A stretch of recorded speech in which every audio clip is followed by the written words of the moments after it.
First Contact War of 2157, which is known as the Relay 314 incident to the Turians. Officially, however, the two species are allies, and they enjoy civil, if cool, diplomatic relations. Yeah, that's what I meant. Neat. Alright. Now let's do this one. Yeah, they are. Though now extinct, the Rachni once threatened every species in interstellar space over 2,000 years ago. Explorers foolishly opened a mass relay to a previously unknown system and encountered something never seen before or since. A species of spacefaring insects guided by a hive-mind intelligence. Unfortunately, the Rachni were not peaceful, and the galaxy was plunged into a series of conflicts known as the Rachni Wars.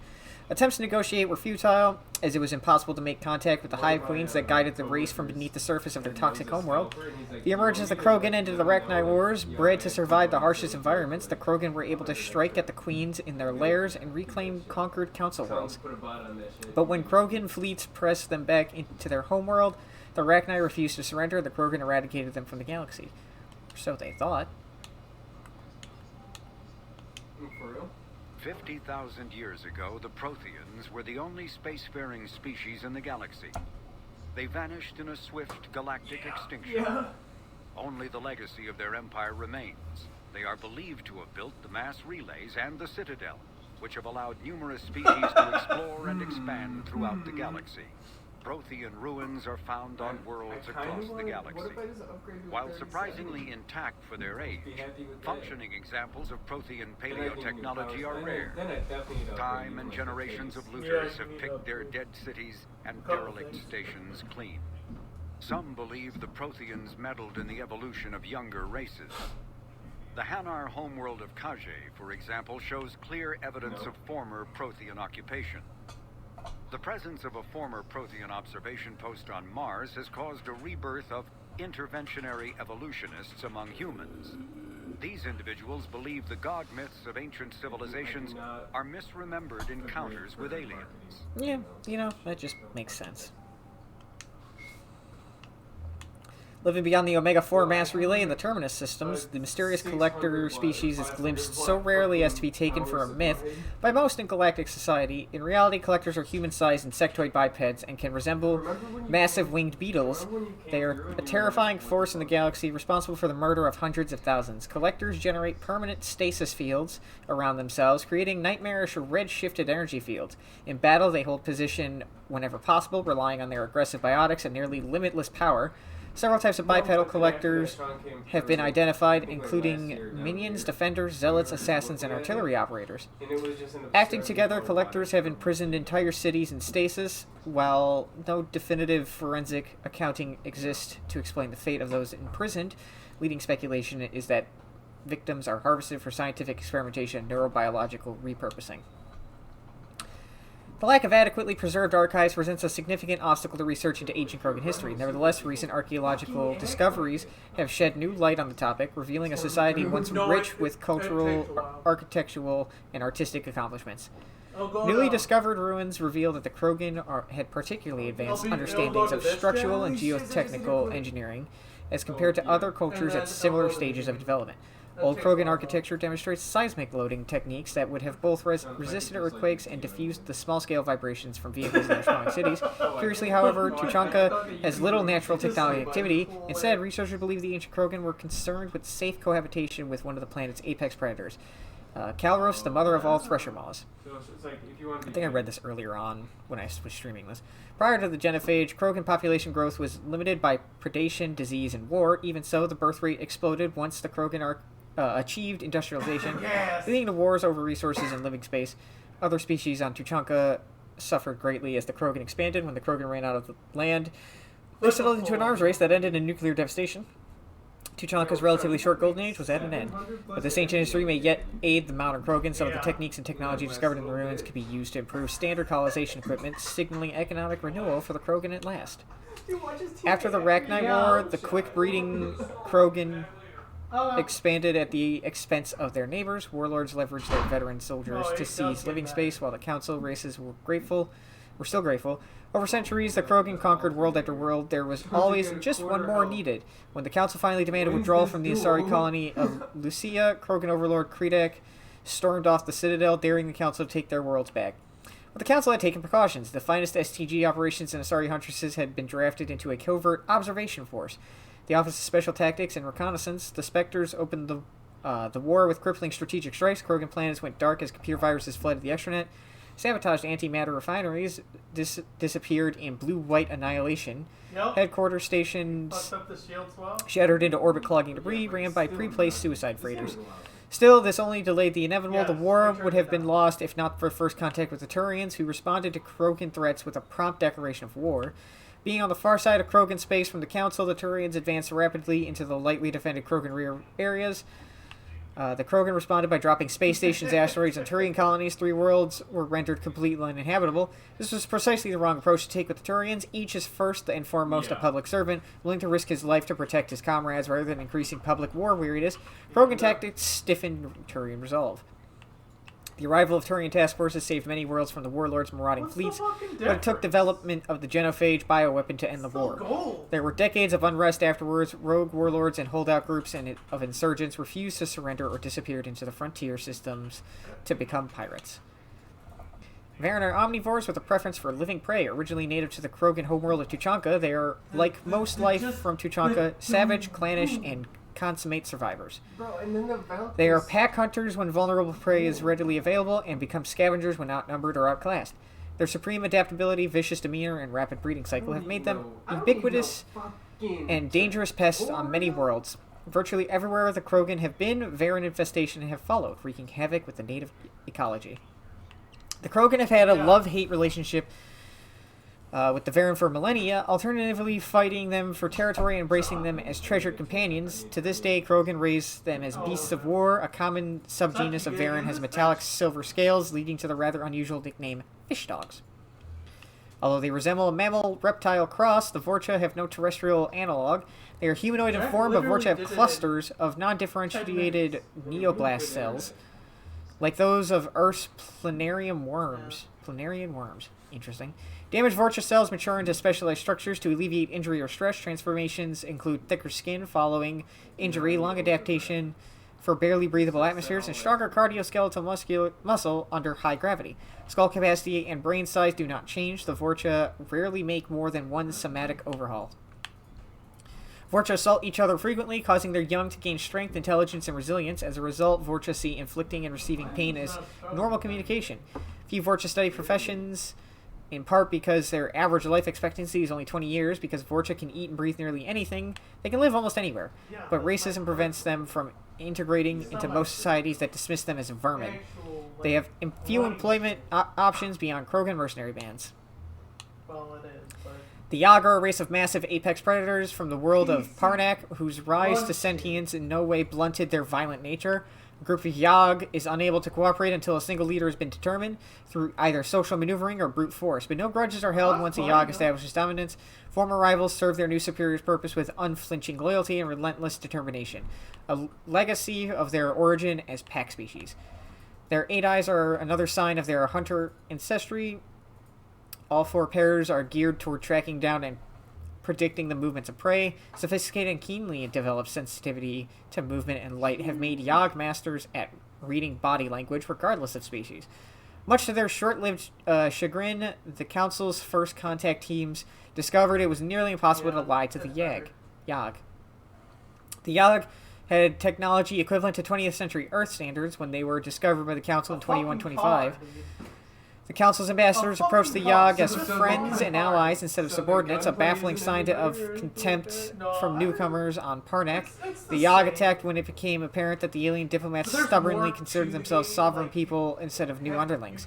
Parnak remains off limits by order of the Council, which fears that the Yag's size, aggression, and obsession with control make them poorly suited for integration into the galactic community. You think we'll ever see them again? Outside of the, In the early 2160s, the Alliance Outside of that began DLC from aggressive 2? colonization of worlds in the Skillian Verge, much to the dismay of the Batarians, who had been developing the region for several decades. In 2171, the Batarians petitioned the Council to declare the Verge a zone of Batarian I've gone interest. random. The Council refused, however, declaring unsettled worlds in the region open to human colonization. In protest, the Batarians closed their Citadel embassy and severed official diplomatic relations with the Council, effectively becoming a rogue state.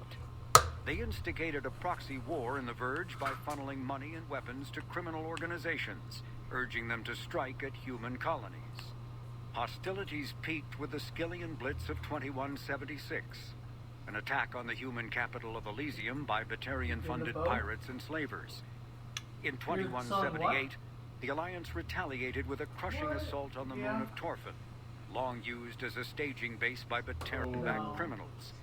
In the aftermath, the Batarians retreated into their own systems and are now rarely seen in Citadel space. 2 centuries ago, the Hanar helped 375,000 members of the Drell race migrate to the Hanar homeworld Kage to escape the environmental extermination that had claimed the remaining 11 billion Drell. Nearly all Drell demonstrate tremendous loyalty to their famously reclusive saviors. The intimacy of their relationship, expressed in a formal socio-political alliance called the Compact, also results in extremely close personal relations, in which some Drell actually learn Hanar soul names. Oh, okay. While most Drell reside on Kage, some assist Hanar offline as envoys, researchers, co-investors, wayfarers, assassins, or otherwise, eager to help their saviors. For a century, galactic wisdom has held that behind any high-ranking Hanar hides a resourceful and fanatically devoted Drell. The omnivorous reptilian Drell possess an average lifespan of 85 galactic standard years. Having evolved on an arid planet, Drell face serious illness on the Hanar homeworld, especially Kepral's syndrome, a fatal bacterial lung disease. The Elcor are a Citadel species native to the high-gravity world Dakuna. They are massive creatures standing on how the four hell you would muscular determine legs that. for increased stability. Elcor move slowly, an evolved response to an environment where a fall can be lethal. This has colored their psychology, making them deliberate and conservative. Elcor's speech is ponderous and monotone. Among themselves, scent, slight movements, and subvocalized infrasound convey shades of meaning that make a human smile seem as subtle as a fireworks display. Since their subtlety can lead to misunderstandings with other species, the Elcor often go out of their way to clarify when they are being sarcastic, amused, or angry. Dakuna's high gravity impedes mountain formation. Most of the world consists of flat, open plains, which prehistoric Elcor wandered across in small family bands. Modern Elcor still prefer open sky, and can become restless and uncomfortable on long starship journeys. The Geth are a humanoid race of networked AIs. They were created by the Quarians 300 years ago as tools of labor and war. When the Geth showed signs of self-evolution, What happened to the the boat you guys were Quarians gonna attempted to try exterminate to them. get going? The Geth won the resulting war. This example has led to legal, Just like, systematic repression of the Taurus? artificial intelligences in galactic society. Yeah, it's It's just a in bad there, idea. like, Taurus. Unique distributed I'm saying intelligence. An individual has rudimentary animal instincts, he's- but as their numbers and proximity increase, It's like the the apparent Taurus. It's intelligence of each individual improves. just In sitting in groups, the they yard can waiting, reason, you know. analyze situations, and use tactics as well as any Oh organic yeah, race. 100%. 100%. Geth space You is can't- located at the trailing end of the Perseus Arm, beyond the lawless Terminus systems. The Perseus Veil, an obscuring dark nebula of opaque gas and dust, lies between their space and the Terminus systems. The Hanar are a Citadel species known for excessive politeness. And the lobbies They are speak smaller. with scrupulous precision and They're take offense batshit. at improper Yeah. language. Yeah, Hanar that expect to deal 65 with other total species people take on special courses to help them unlearn their tendency to take offense at improper speech. All Hanar have two and the map names. is like limited. The face name Yeah, is known to it's the not the world. whole map. The soul name is kept for use among close friends and relations. Yeah, they're like Hanar four- never refer to themselves in the first areas. person in conversation with someone they know on a face name basis. To do so is considered egotistical, so instead they refer to themselves Yeah, as where do you want this to go? one, or the impersonal it. It's so Their strange. homeworld, Kage, has 90% ocean cover and orbits an energetic white star. resulting in a permanent blanket of clouds. Due to the presence of Prothean ruins on the world, Jumping is not many like, Hanar worship them. Apex. And Hanar myths often speak of an elder race that Yeah. civilized them by I teaching didn't them like language. Yeah. When the Asari discovered the just going citadel, straight they down. also discovered the Keepers, a docile, multi-limbed insect race that seemingly exists only to maintain and repair the great Prothean station. You are straight. Early attempts to communicate with or study the Keepers were failures, and it is now illegal to interfere with or impede Keeper activity. Oh. Because they are completely non-threatening, Keepers have become virtually invisible to everyone else. Similarly, they seem indifferent to other species, except for their tendency to help new arrivals integrate themselves into the Citadel. No I matter need how to many reload. Keepers die No, due wait, to you have to old load the age, gun violence, before you or can start accident, shooting. they maintain a constant number. No one has discovered the source of new Keepers, but some hypothesize Reload they the are gun, genetic Then constructs. start Biological androids created somewhere deep in the inaccessible core of the Citadel itself. Yeah. The Krogan evolved in a hostile and vicious environment, until the invention of gunpowder weapons, eaten by predators was still Hello? the #1 cause of Krogan fatalities. Probably one of my favorite quotes. Yeah, It you're was still death in the by game. Oh, gunshot. Henry, I thought you When the left. I thought you Solarians died. discovered I them, did the die. Krogan were Oh, a is that brutal, Sean? primitive Yeah. species There's a guy struggling right to next survive to a him. self-inflicted nuclear winter. The Solarians culturally uplifted them, teaching them to use and build modern technology so they could serve as soldiers in the Rachni War. Liberated from the harsh conditions of their homeworld, the quick-breeding Krogan experienced an unprecedented population explosion. They began to colonize nearby worlds, even though these worlds were already inhabited. The Krogan rebellions lasted nearly a century, only ending when the Turians unleashed the Genophage, a Solarian-developed bioweapon that crushed all Krogan resistance. The Genophage makes only... Oops. The Krogan evolved in a hostile Man, and I vicious wish I can environment. fucking fast Till forward. the invention of gunpowder weapons, Hit the wrong eaten fucking by button on my controller. predators was still the #1 cause of No, Krogan it's fatalities. not. Afterwards, it was death by gunshot. When the Solarians discovered them, the Krogan You were a moved a brutal, little bit. primitive species struggling to survive a self-inflicted nuclear winter. Play something else. The Solarians culturally uplifted them, teaching them to use and build modern technology so they could serve as soldiers in the Rachni War. Liberated from the harsh conditions of their homeworld, the quick-breeding Krogan experienced an unprecedented population That's explosion. better. They began to colonize nearby worlds, even though these worlds were already inhabited. Yeah, you're freezing. The Krogan rebellions lasted nearly a century, Yep, only right. ending when the Turians unleashed the Genophage, Right. a Solarian-developed bioweapon that crushed Your all fucking Krogan resistance. sensitivity is fucking- The Genophage makes only 1 in 1,000 pregnancies viable, and today the Krogan are a slowly dying breed. Understandably, the Krogan harbor a grudge against all other species, especially the Turians. That works twice. I don't Yeah. know what it is with Driven from their home system by the Geth nearly 3 centuries ago, most Quarians now live aboard the Migrant Fleet, a flotilla of 50,000 vessels ranging in size from passenger shuttles to mobile space Ready stations. or not? Home to 17 million Quarians, the flotilla understandably has scarce resources. Because of this, each Quarian must go on a rite of passage known as the pilgrimage when they come of age. They leave the fleet and only return once they have found something of value they can bring back to their people. Other species tend to look down on the Quarians for creating the Geth and for the negative impact their fleet has when it enters a system. This has led to many myths and rumors about the Quarians, including the belief that underneath their clothes and breathing masks, they are actually cybernetic creatures, a combination of organic and synthetic parts. I think I can shed some light on that, Yo, some crunker? as I have gotten with Tali. Anyway. The Volus are a member species of the Citadel with their own embassy, but they are also a client race of the Turians. I did. Centuries ago, they were voluntarily absorbed into the hierarchy, Not installing effectively things. trading their mercantile prowess for Turian military protection. What's DayZ? Irun, their home world, lies far beyond the normal life zone of its star. However, the world has a high-pressure greenhouse atmosphere that traps enough heat to CS:GO? support an ammonia-based biochemistry. As a result, the Volus must wear pressure suits and breathers when dealing with other species, as conventional nitrogen-oxygen air mixtures are poisonous to them, and in the low-pressure atmospheres tolerable to most species, their flesh will actually split open. Volus Still culture awful is to think tribal, about. bartering lands and even people to gain status. This culture of exchange inclines them to economic pursuits. It was the Volus who authorized the Unified Banking Act, and they continue to monitor and balance the Citadel economy. Cool.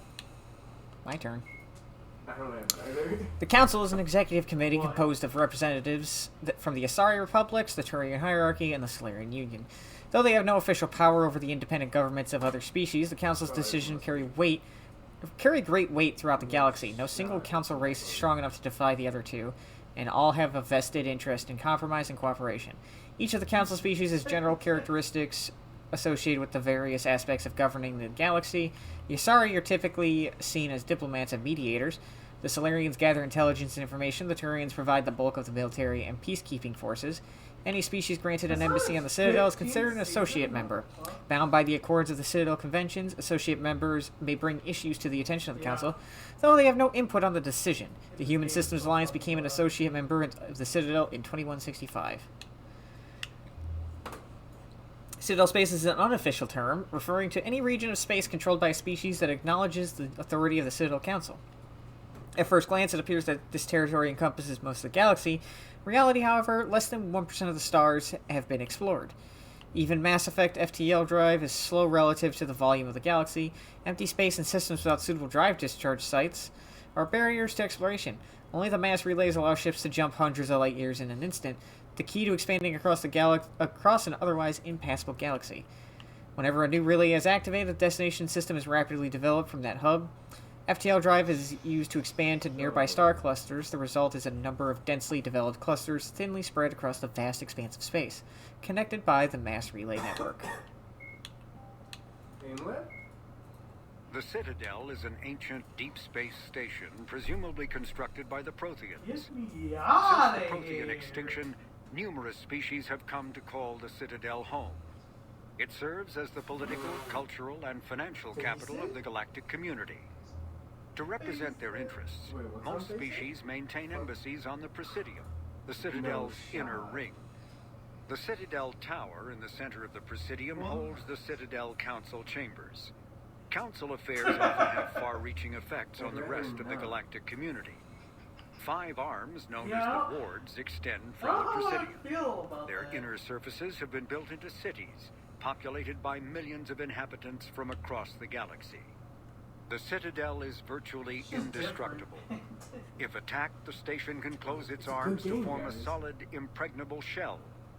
For as long as the station has existed, an enigmatic race called the Keepers has maintained it.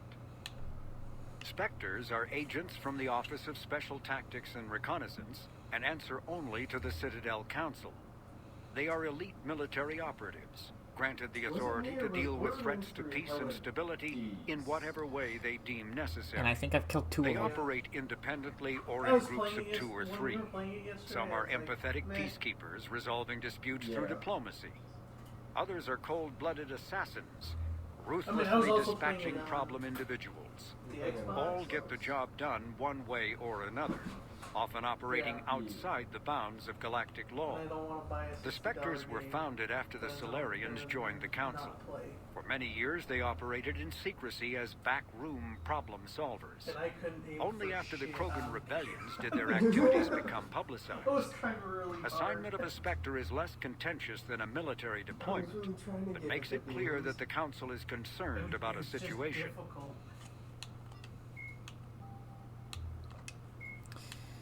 Founded during the early decades of human space expansion, the Alliance News Network was originally a low-profile news organization known mostly for a series of exposés on the First Contact War, with the focus on galaxy-wide reporting. To the ANN opened bureaus on planets across known space, winning a few awards for excellence and earning a multi-species audience.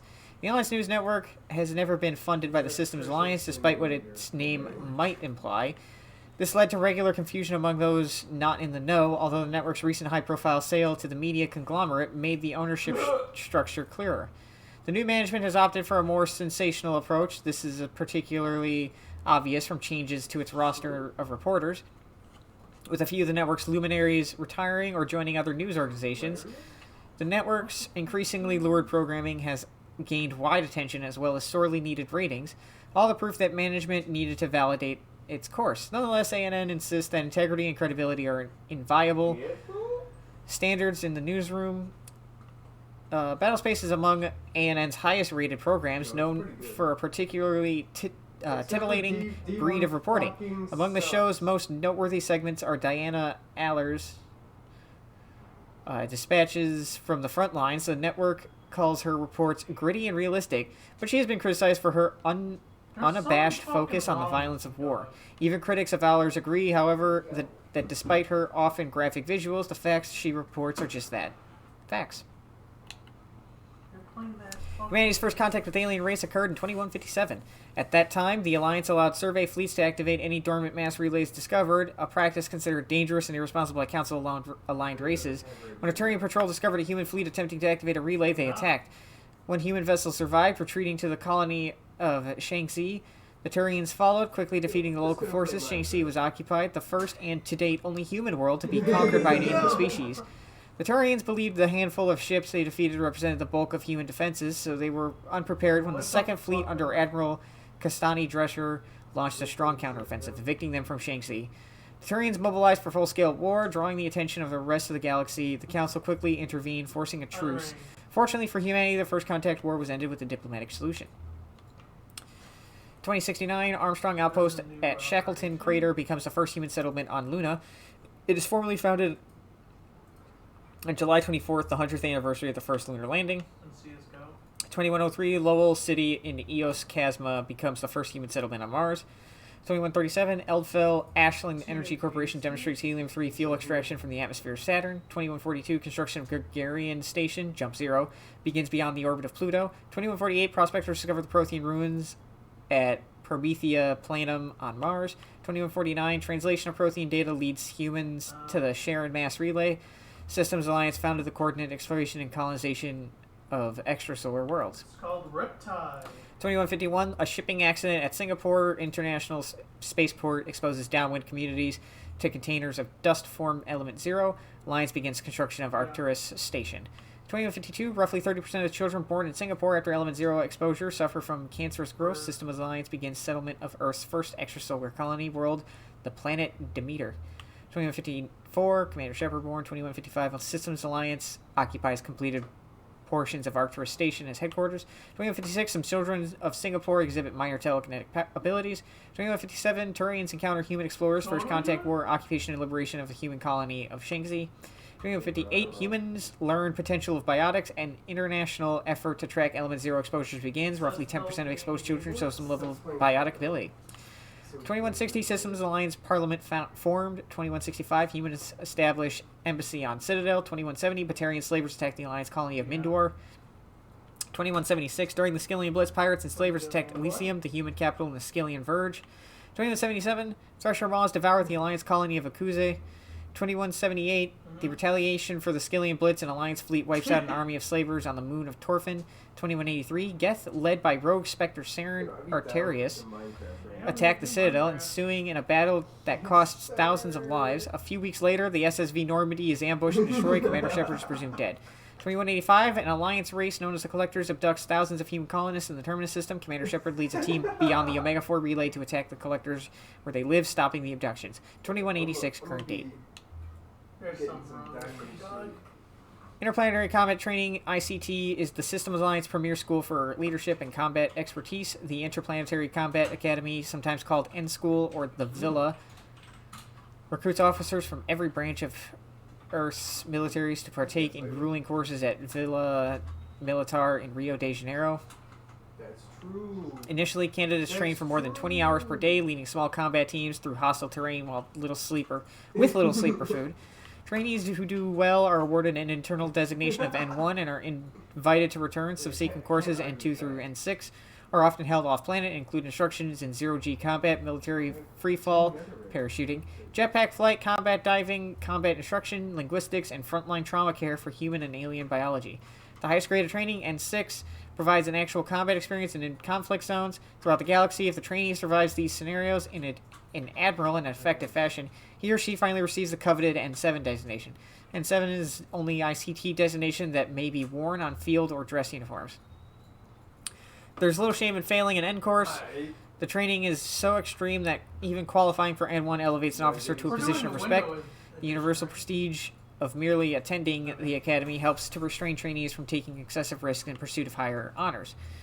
Although ICT qualification by itself does not guarantee higher rank, those officers who are able to complete the program are typically well suited to senior leadership positions. When humanity won a position on the Council for its part in defending the Citadel, the Alliance chose Captain David Anderson for the position. Udina became his advisor. Anderson eventually quit over frustrations with Council politics, and the Alliance named Udina to the office. I'm sorry, you didn't read two different paragraphs here. Donald Udina is the lone human on the Citadel Council. Although he has a keen ability for furthering his own political career, Udina has long promoted humanity's interests first and foremost in the galactic arena. Despite his unwavering focus on human interests, Councilor Udina is usually willing to collaborate with other species. Even his opponents concede that Udina gives fair consideration to non-human proposals, so long as humanity also benefits. Earth, the home world and capital of humanity, was enjoying a new golden age before the Reapers Is that Big attacked. Ben? Disease, pollution, and other social ills were on the decline, thanks to technological advances and a wealth of resources from the colonies. Earth was an inspiration, even to alien cultures, resulting in influence out of proportion with humanity's brief time on the galactic stage. The Reaper attack has put an end to any semblance of this former life. The great cities of Earth are storehouses of human DNA for the Reapers to harvest. Reaper gunships, capable of megaton-scale firepower, annihilated industrial centers in seconds. The militaries of Earth's disparate nation-states have retained only partial communication with the system's alliance fleets, leaving the planet's resistance efforts uncoordinated and vulnerable. The loss of the Combui network has cut off Earth's economy from the rest of the galaxy, sending shockwaves across galactic markets and a significant obstacle to receiving aid. A political economic pact for collective colonial security, the Alliance is the central galactic institution of human society. The Alliance gained associate membership to the Citadel Council in 2165 and assumed leadership in 2183 with former Alliance Captain David Anderson presiding.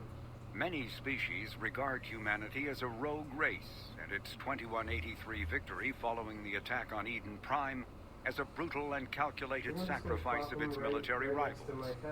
Humans allegedly leveraged military victory into a political one, carving associate membership out of the deaths of the Council. Because of the human Spectre Shepard's pivotal role in defending the Citadel, many analysts conclude several humans will be made candidates for Spectre status, further solidifying the human contribution to galactic peace. By achieving in decades what others waited centuries to receive, especially after so bloody a conflict, humans have guaranteed themselves deep hostility and fear throughout the galaxy. Neat. The system's alliance is an independent supranational government representing the interests of humanity as a whole. The Alliance is responsible for the governance and defense of all extrasolar colonies and stations. The Alliance grew out of the various national space programs as a matter of practicality. Sol's planets had been explored and exploited through piecemeal national efforts. The expense of colonizing entire new solar systems could not be met by any one country. With humans knowing that alien contact was inevitable, there was enough political will to jointly fund an international effort. Still, the Alliance was often disregarded by those on Earth until the First Contact War. While the national governments dithered and bickered over who should lead the effort to liberate Shanxi, the Alliance fleet struck decisively. Post-war public approval gave the Alliance the credibility to establish its own parliament and become the galactic face of humanity.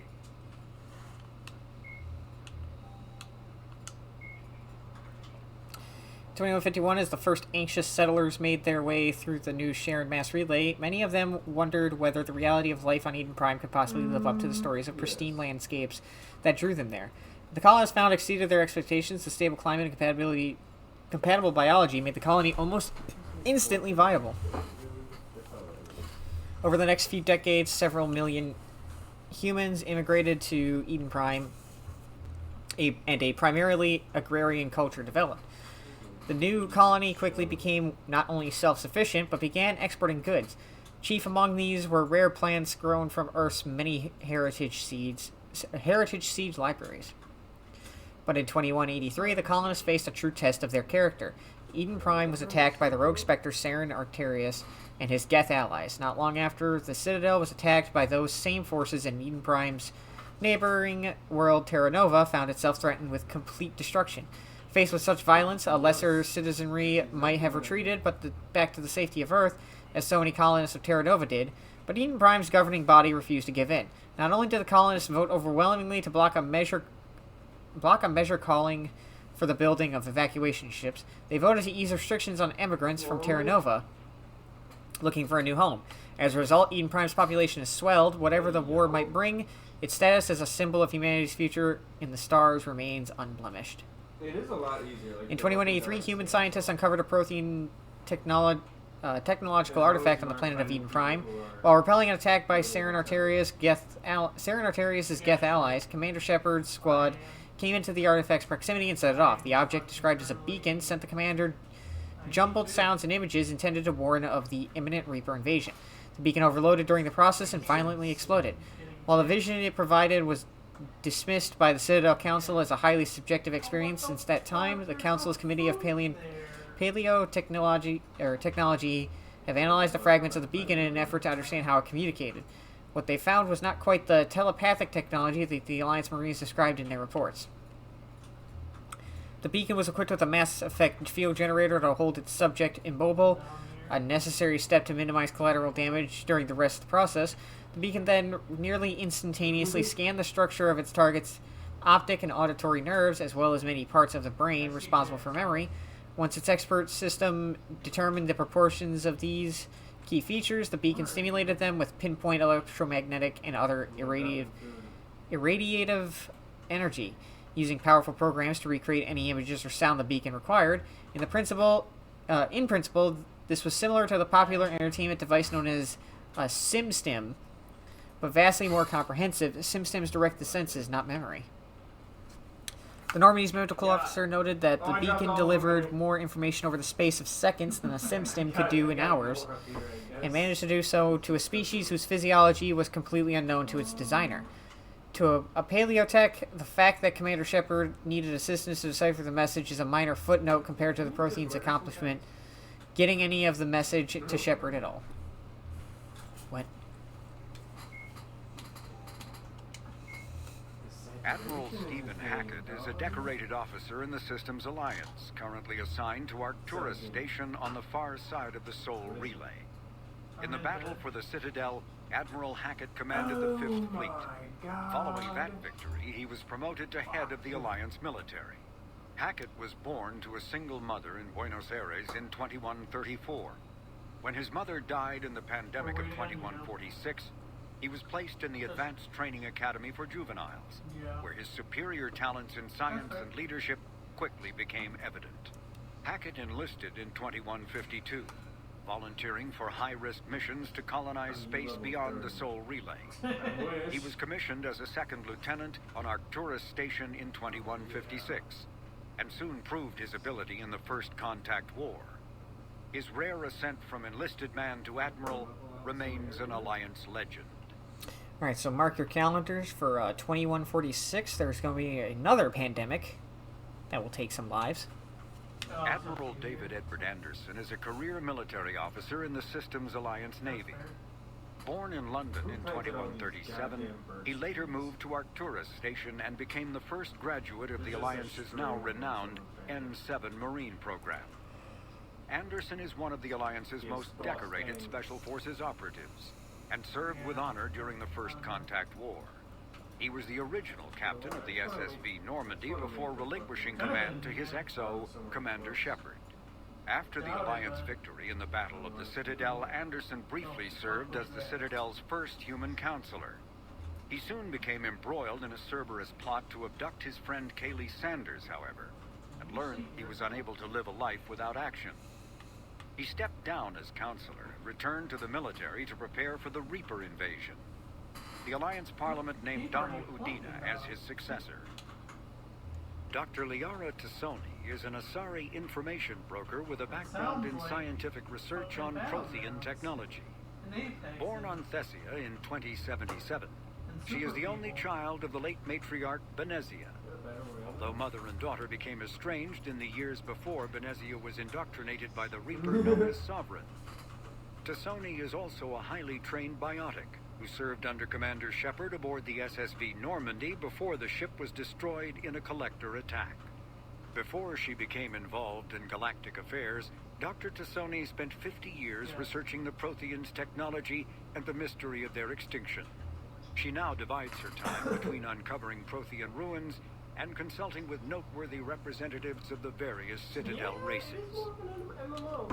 The Enhanced Defense Intelligence, or EDI, serves as an information source and cyber warfare defense system on the rebuilt Normandy SR-2. The ship's crew can access EDI at any terminal or through radio contact. During an attack from a collector vessel, pilot Jeff Joker Moreau gave EDI full access to the Normandy systems, allowing the ship to escape. Although EDI retains the control that Moreau gave her, she is usually content to advise the organic crew members who fly and maintain the ship. Garrus Vakarian is a noted Turian sharpshooter and combat engineer. He was born on Palaven and became a Citadel security officer like his father, but left the force when superiors shut down his investigation into the rogue Spectre Saren Arterius. Vakarian eventually discovered that Saren had been indoctrinated by the Reaper known as Sovereign. Vakarian eventually found his way to the criminal haven of Omega and assumed the name Archangel. There, he and a small group of operatives worked to disrupt the settlement's powerful mercenary groups until Shepard recruited him. The Turian narrowly survived the Second Normandy's attack on the Collectors. More recently, Vakarian has become the head of a Turian task force focused on preparing for the Reaper invasion. Major Caden Alenko is a human biotic and an officer in the Systems Alliance. He served as staff lieutenant under Commander Shepard on the SSV Normandy during the Battle of the Citadel, and now heads the Special Operations Biotics Division at the Alliance Warfare Center. An Alliance tribunal recently called on Alenko to testify about his experience with the Reapers. Alenko suffers from severe headaches because of the early model L2 biotic implants that he was given as a child. The L2 implants have since been discontinued due to the risk of crippling neurological damage. Flight Lieutenant Jeff Joker Moreau is a respected pilot with the Alliance Navy. Born and raised on Arcturus Station, he is widely considered to be the best helmsman in the Systems Alliance. Moreau enlisted with the Navy directly out of school and quickly gained the respect of his superiors. He served as pilot of both the Normandy SR-1 and its successor, the SR-2, and was at their respective helms during the Battle of the Citadel and the assault on the Collectors. Moreau suffers from Vrolik syndrome, a rare debilitating disorder also known as brittle bone disease. You got 3 in there. Miranda Lawson is a high-ranking former Cerberus operative and a human biotic. Lawson headed Project Lazarus, the Cerberus operation that brought Commander Shepard back from the brink of death after the first Normandy was destroyed. Lawson is herself an example of the achievements possible through genetic engineering. She was created in 2150 through manipulation of her father's DNA. Her entire physical and mental composition was deliberately engineered, including a longer lifespan and a superior immune system. Lawson accompanied Commander Shepard on the maiden voyage of the Normandy SR-2 and was part of the crew responsible for the defeat of the Collectors. She has since left Cerberus. Her current whereabouts are unknown. Dr. Karen Chakwas is a trauma surgeon and a major in the Alliance Navy. She served on the SSV Normandy under both Captain Anderson and Commander Shepard, and was aboard the ship when it was destroyed by the Collectors. She later quit the Alliance in order to rejoin Shepard on the Cerberus-built Normandy SR-2. Along with most of the Second Normandy's crew, Dr. Chakwas was kidnapped by the Collectors and taken beyond the Omega-4 relay, where Commander Shepard eventually rescued her. After the Alliance impounded the Normandy SR-2, an inquiry found that Dr. Chakwas had no significant role in or provable knowledge of Cerberus's criminal activities. She has since rejoined the Alliance. Neat. Dr. Karen. Powerful biotic Daria T'Loak has been the sole ruler of Omega for some time, rumored to be at least 1,000 years old. She is as skilled at combat and the use of her biotic abilities as she is at manipulation and power games. Ruthless, highly intelligent, and dedicated to maintaining her rule over Omega, Aria is a force to be reckoned with. Though recent events have seen Cerberus take over Omega and send Aria into exile, there is no doubt that Aria will do everything within her power to reclaim what is hers. The Illusive Man's plan to capture Omega was elegantly wrought. Experimental specimens called adjutants escaped from a Cerberus facility beyond the Omega-4 mass relay, took command of a Cerberus convoy, and arrived on Omega to wreak havoc. With more adjutants incoming, Cerberus reached out to Aria T'Loak, claiming it needed her help to stop its wayward test subjects, reluctantly offering her own forces. In an alliance, Aria joined Cerberus's General Oleg Petrovsky aboard his ship to oversee the battle. When the adjutants overran the Cerberus Omega fleet, Petrovsky and Aria escaped through the Omega-4 relay. However, Petrovsky's subordinate Colonel Raymond Ash had remained behind on Omega to take control of the station's defenses while Cerberus reinforcements approached. Announcing that it was protecting the galaxy from the adjutant threat, Cerberus seized Omega, giving the Illusive Man full control of Omega-4 relay and the space beyond. Without Aria to keep them in line, the various criminal and mercenary factions of the station erupted, fighting both Cerberus ground troops and each other. Meanwhile, Aria was taken captive by General Petrovsky, realizing that the adjutants had simply been a ruse to capture Omega. Aria managed to escape back to Omega, slipping away into its underbelly to organize a resistance force. Eventually, Petrovsky ordered the Cerberus forces to evacuate the station, but this was yet another ruse, this time to lure Aria out of hiding. With his troops out of harm's way, Petrovsky summoned a massive Cerberus fleet and presented Aria with an ultimatum.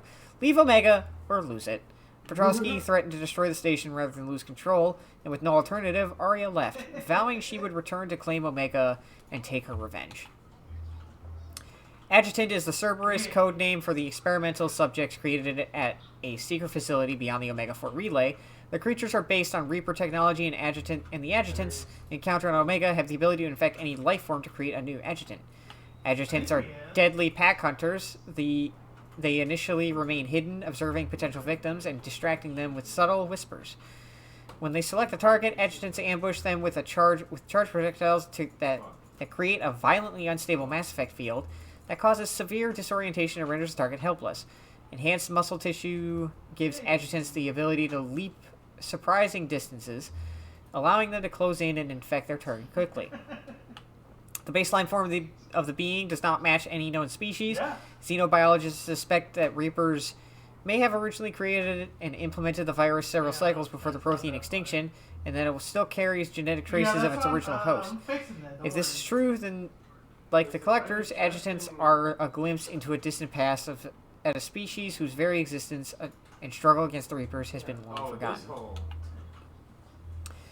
Military strategist and classical scholar General Oleg Petrovsky is one of the Illusive Man's most respected operatives. As a corporal in the First Contact War, Petrovsky was forced to take command of his unit and proved his tactical brilliance by holding off repeated Turian attacks for weeks.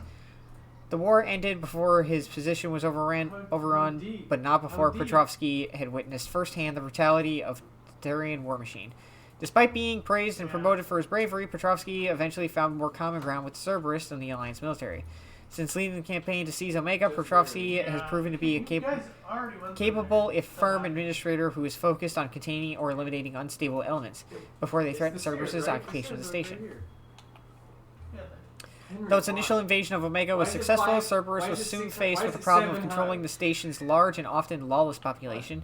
An initial solution was to establish detainment areas bordered with impassable force fields believed to be sheets of plasma suspended in a magnetic field.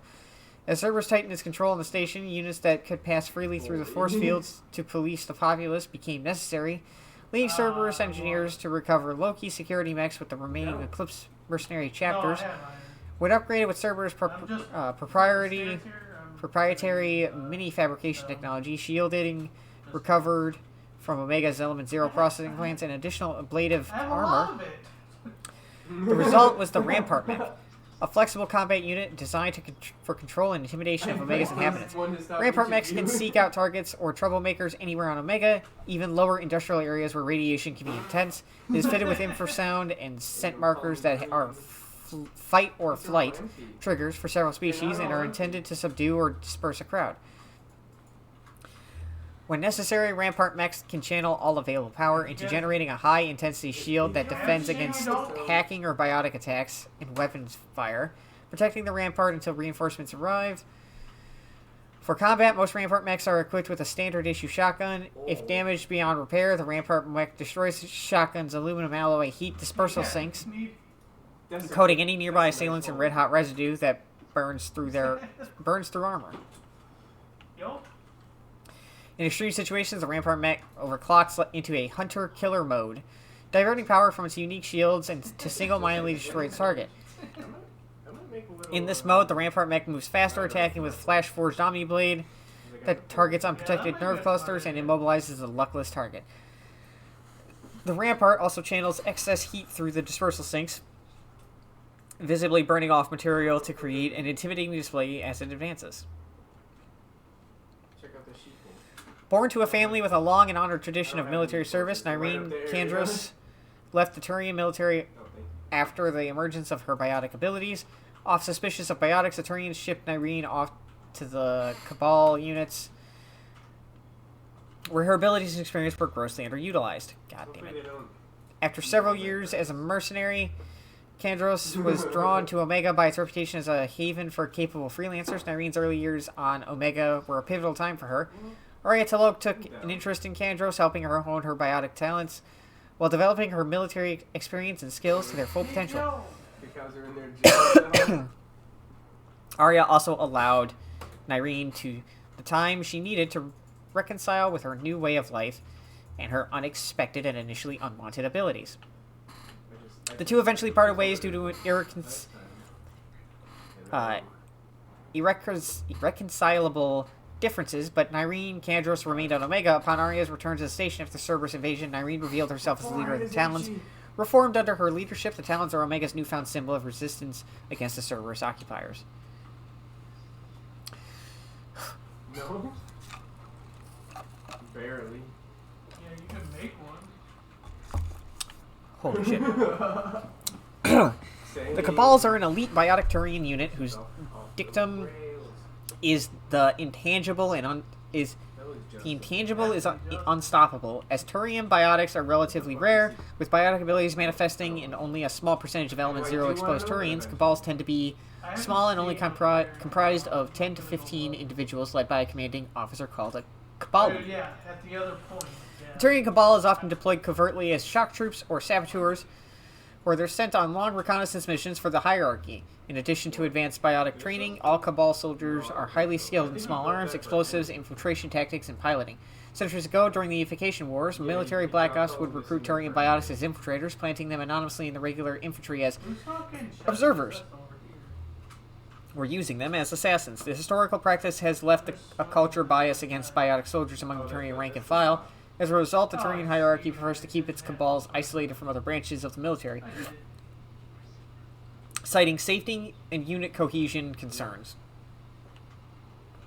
Even Turians whose biotic abilities are not combat proficient are segregated into Cabals, often forcing them to cut short their promising careers in order to serve as a medic or maintenance officer. However, Cabal soldiers are professionals Those who do not adapt are quickly weeded out, resulting in strongly unified teams of experienced, deadly biotic warriors who see their isolation as a necessary sacrifice to protect the hierarchy. The war with the Reapers means that the Turian hierarchy no longer has the luxury of keeping such powerful assets in reserve. Many Cabals have been recalled to Palaven, while the most experienced have been dispatched to the front lines for surgical strikes on Reaper strongholds or to provide support for regular infantry. You always do? It's Justin. Yeah, this is his In recent years, the pro-human syndicate known as Cerberus has seen its influence grow galaxy-wide.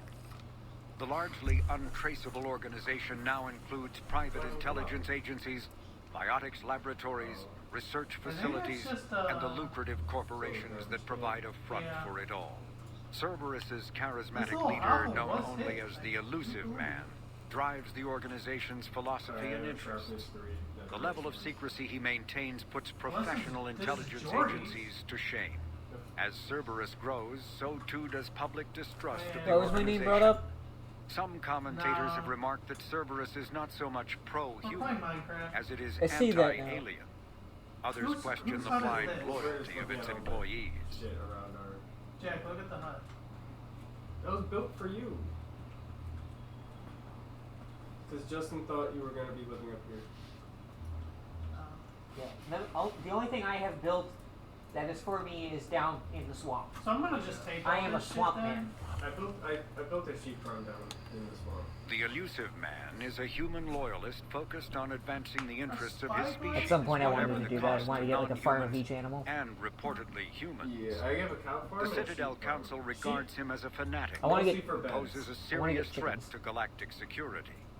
The For reclusive eggs. tycoon is the head of Cerberus, an organization that And feather. furthers his pro-human agenda You throughout know the what? galaxy. I probably should His do- views have led him into questionable alliances. Recent rumors go so far as to suggest that the Elusive Man may even have allied with the Elusive. Reapers. I doubt he's allied himself with the Reapers. It doesn't seem beneficial for him, and he doesn't, like, leave his area, ever.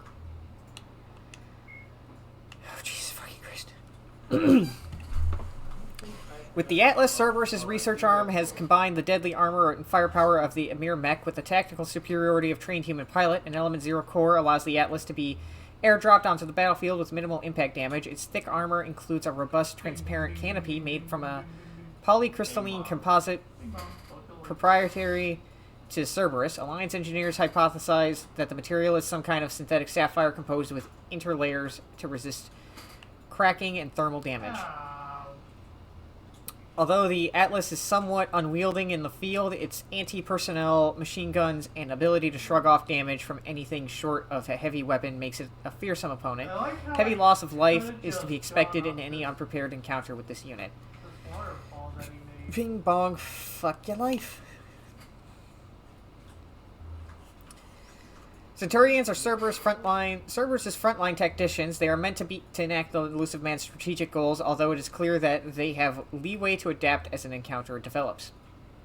The only useful intelligence that the Alliance has gathered on Centurions relates to their armament. Each Centurion carries an M96 Maddock heavy rifle that's modified to what's launch in his smoke grenades, farm. leaving enemies vulnerable to crossfire. Yeah, those fucking smoke grenades. Nobody gives a shit about the crossfire.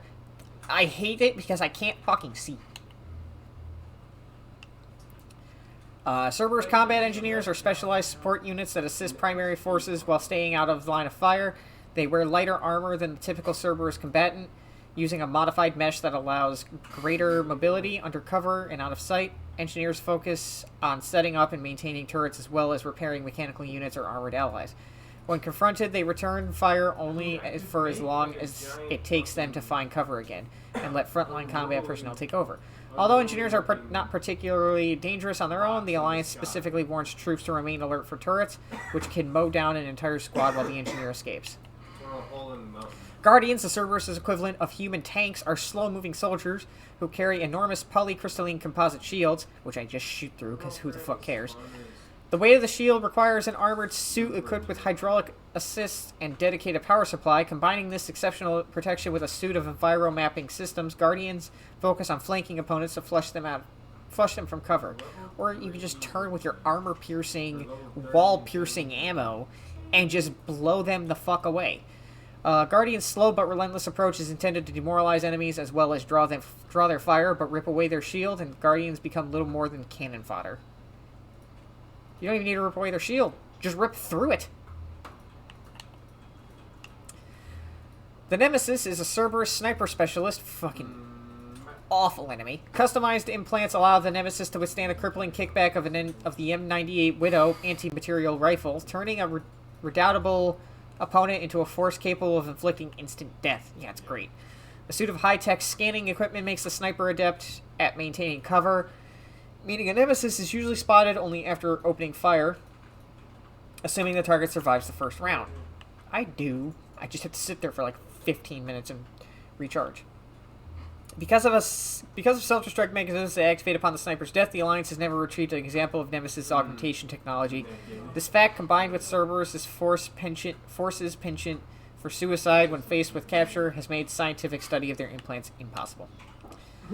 Phantoms are agile Cerberus agents with the wide array of offensive and defensive capabilities, including particular specialization in evasive maneuvers and firing from cover. Although intelligence on their implants still evades the Alliance, Phantoms are known to be able to create a personal barrier for greater protection.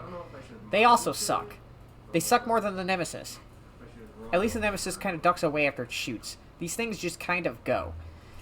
Monomolecular blades and biotic shielding allow Phantoms to engage in close quarters combat, and Phantoms can briefly cloak in order to recover from injuries. Because of this ability, the Alliance recommends personal confirmation of a Phantom's death. We definitely have it in the Minecraft grids. Assault troopers are the backbone of Cerberus forces. Those candidates who make it through the grueling basic training are submitted to an intensive psychological program that renders them fearless, disciplined, and unrelenting. Outfitted with custom-designed armor and rifles, these soldiers function with determined precision and practice teamwork. The first to rush into a fight, assault troopers often work in tandem with more powerful units. They make strategic use of this scenario, keeping their opponents occupied until it's too late to react to the combined Cerberus force bearing down on them. No. Found by the notorious Batarian slaver Solemn Dalsera, the Blue Suns began as a Skillian Verge protection racket, providing genuine protection from the slavers and pirates. Eventually captured by the system's Alliance Navy, Dalsera beat almost 24 charges to be convicted on a single count of conspiracy. The slaver benefited from the tutelage of a cellmate and brilliant con artist Bernard Legit's Ledger. Upon release 5 years later, Dalsera incorporated Blue Suns as legal security agency. Today, the Blue Suns boast a galaxy-wide force of Batarians, Turians, humans, and Krogan. Each deployment is backed by a logistics corps selling everything from heavy weapons to shaving cream. Despite claims that Blue Suns sells its captives as slaves, no Blue Suns employee has ever been convicted on such charges. Many Blue Suns members sport the company logo in tattoo form, removed during assignments and reapplied at mission end. That seems stupid, but okay. Brainchild of Asari Commando Jonas Sedaris, Eclipse was incorporated as a proactive security company influenced by Asari and Solarian military doctrine. Eclipse specializes in sabotage, assassination, and personal and organizational security. Although Citadel governments regard the corporation with suspicion, it's embraced in the Skillian Verge and Terminus systems. Early on, Sedaris sought government contracts to establish market share against the better-established Blue Suns. Her agency scored a galactic PR coup by retaking several space stations captured by the Anhur People's Liberation Army and neutralizing its leaders. A victory Eclipse's marketing department never ceases trumpeting. Based on Omega Station, Eclipse controls nearly 20% of the asteroid's real estate. Its services range from mech repair to open warfare. Although assassination is reserved for meeting wider, longer-term company goals, for instance, preemptive strikes against pirates rather than murdering spouses for insurance money, despite numerous reports, Eclipse denies sabotaging or kidnapping business rivals. Originally a small Terminus system Vorcha gang, the Blood Pack was transformed into a legion by visionary Krogan battlemaster Ganner Rang. Exiled for striking a female in anger, Rang obsessed over reclaiming his lost status.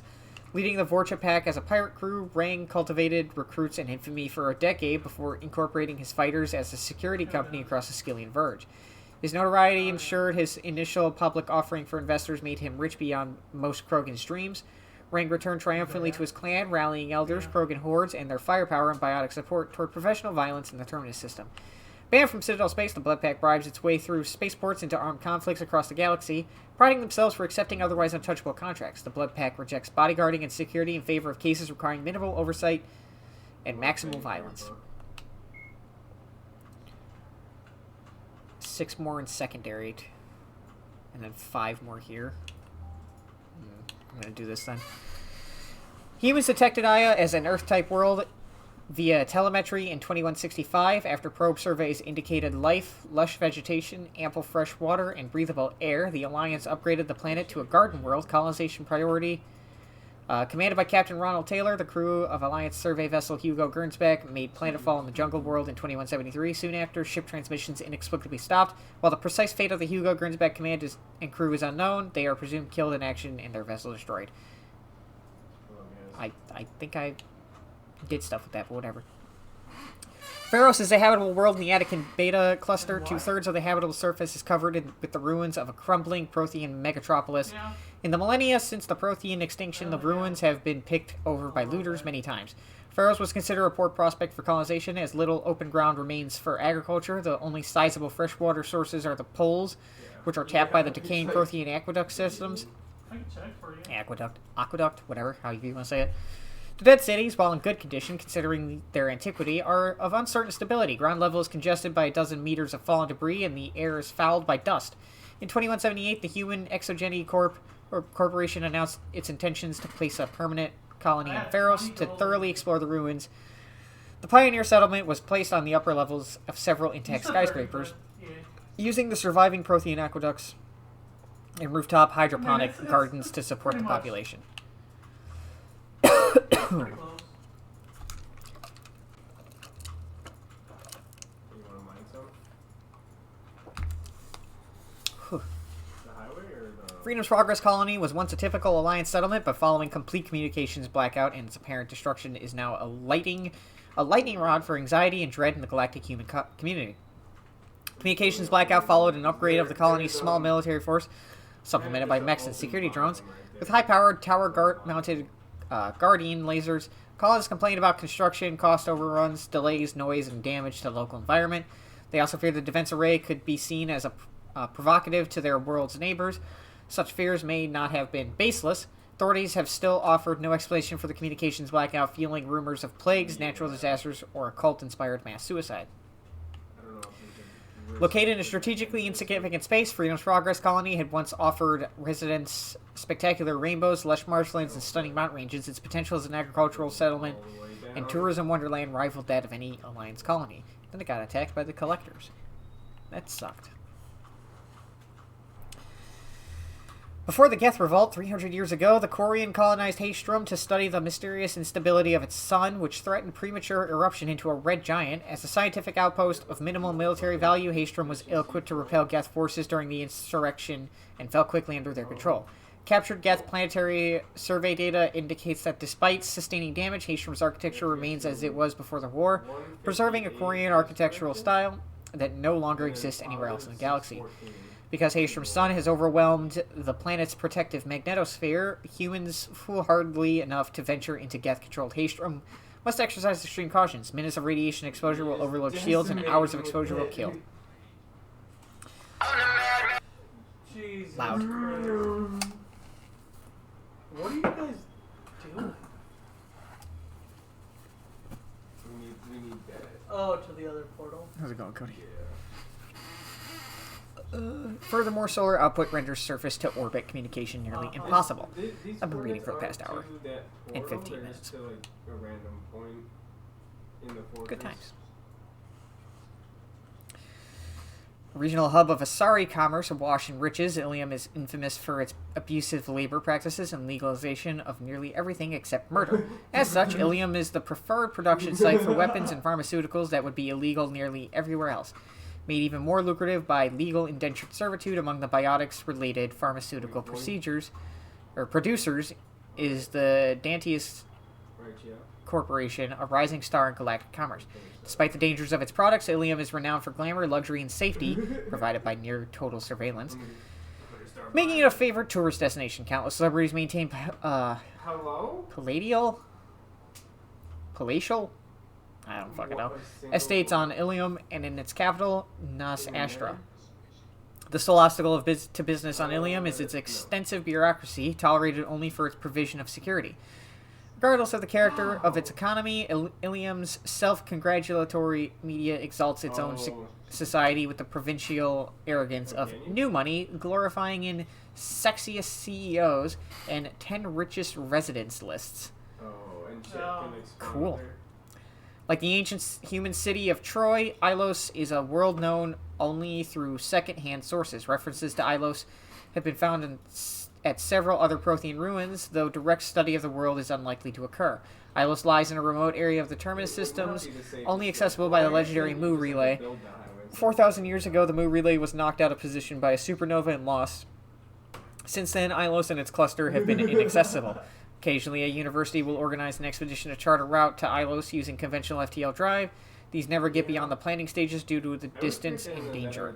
The journey could take years or decades, passing through the hostile Terminus systems and dozens of unexplored systems. Known as the Starcraft Cemetery, Corliss was a regional toxic junkyard for centuries.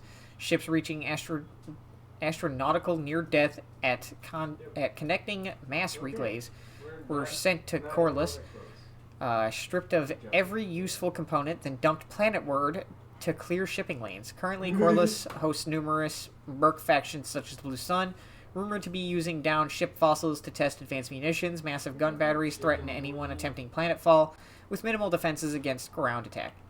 Because ancient volcanism greenhoused the planet, Corliss was too hot and CO2 rich to develop biosphere, despite the abundant lakes that could have sponsored the development of life. Now cool enough for protected habitation, but not too scorching for anyone but extremophiles and mercenaries seeking secrecy, Corliss supports numerous Krogan outposts. The Krogan have therefore seeded Corliss with hardy Varen, often kept as warhounds. No. Varen live primarily on a diet of He's in the house. geophagus vermin and each other. Oh shit. Noveria is a cool, rocky world with most of its hydrosphere locked up in massive glaciers. A privately chartered colony world, the planet is owned by the Noveria Development Corporation holding company. The NDC is funded by investment capital from 24 high-technology development firms and administered by the executive board representing their interests.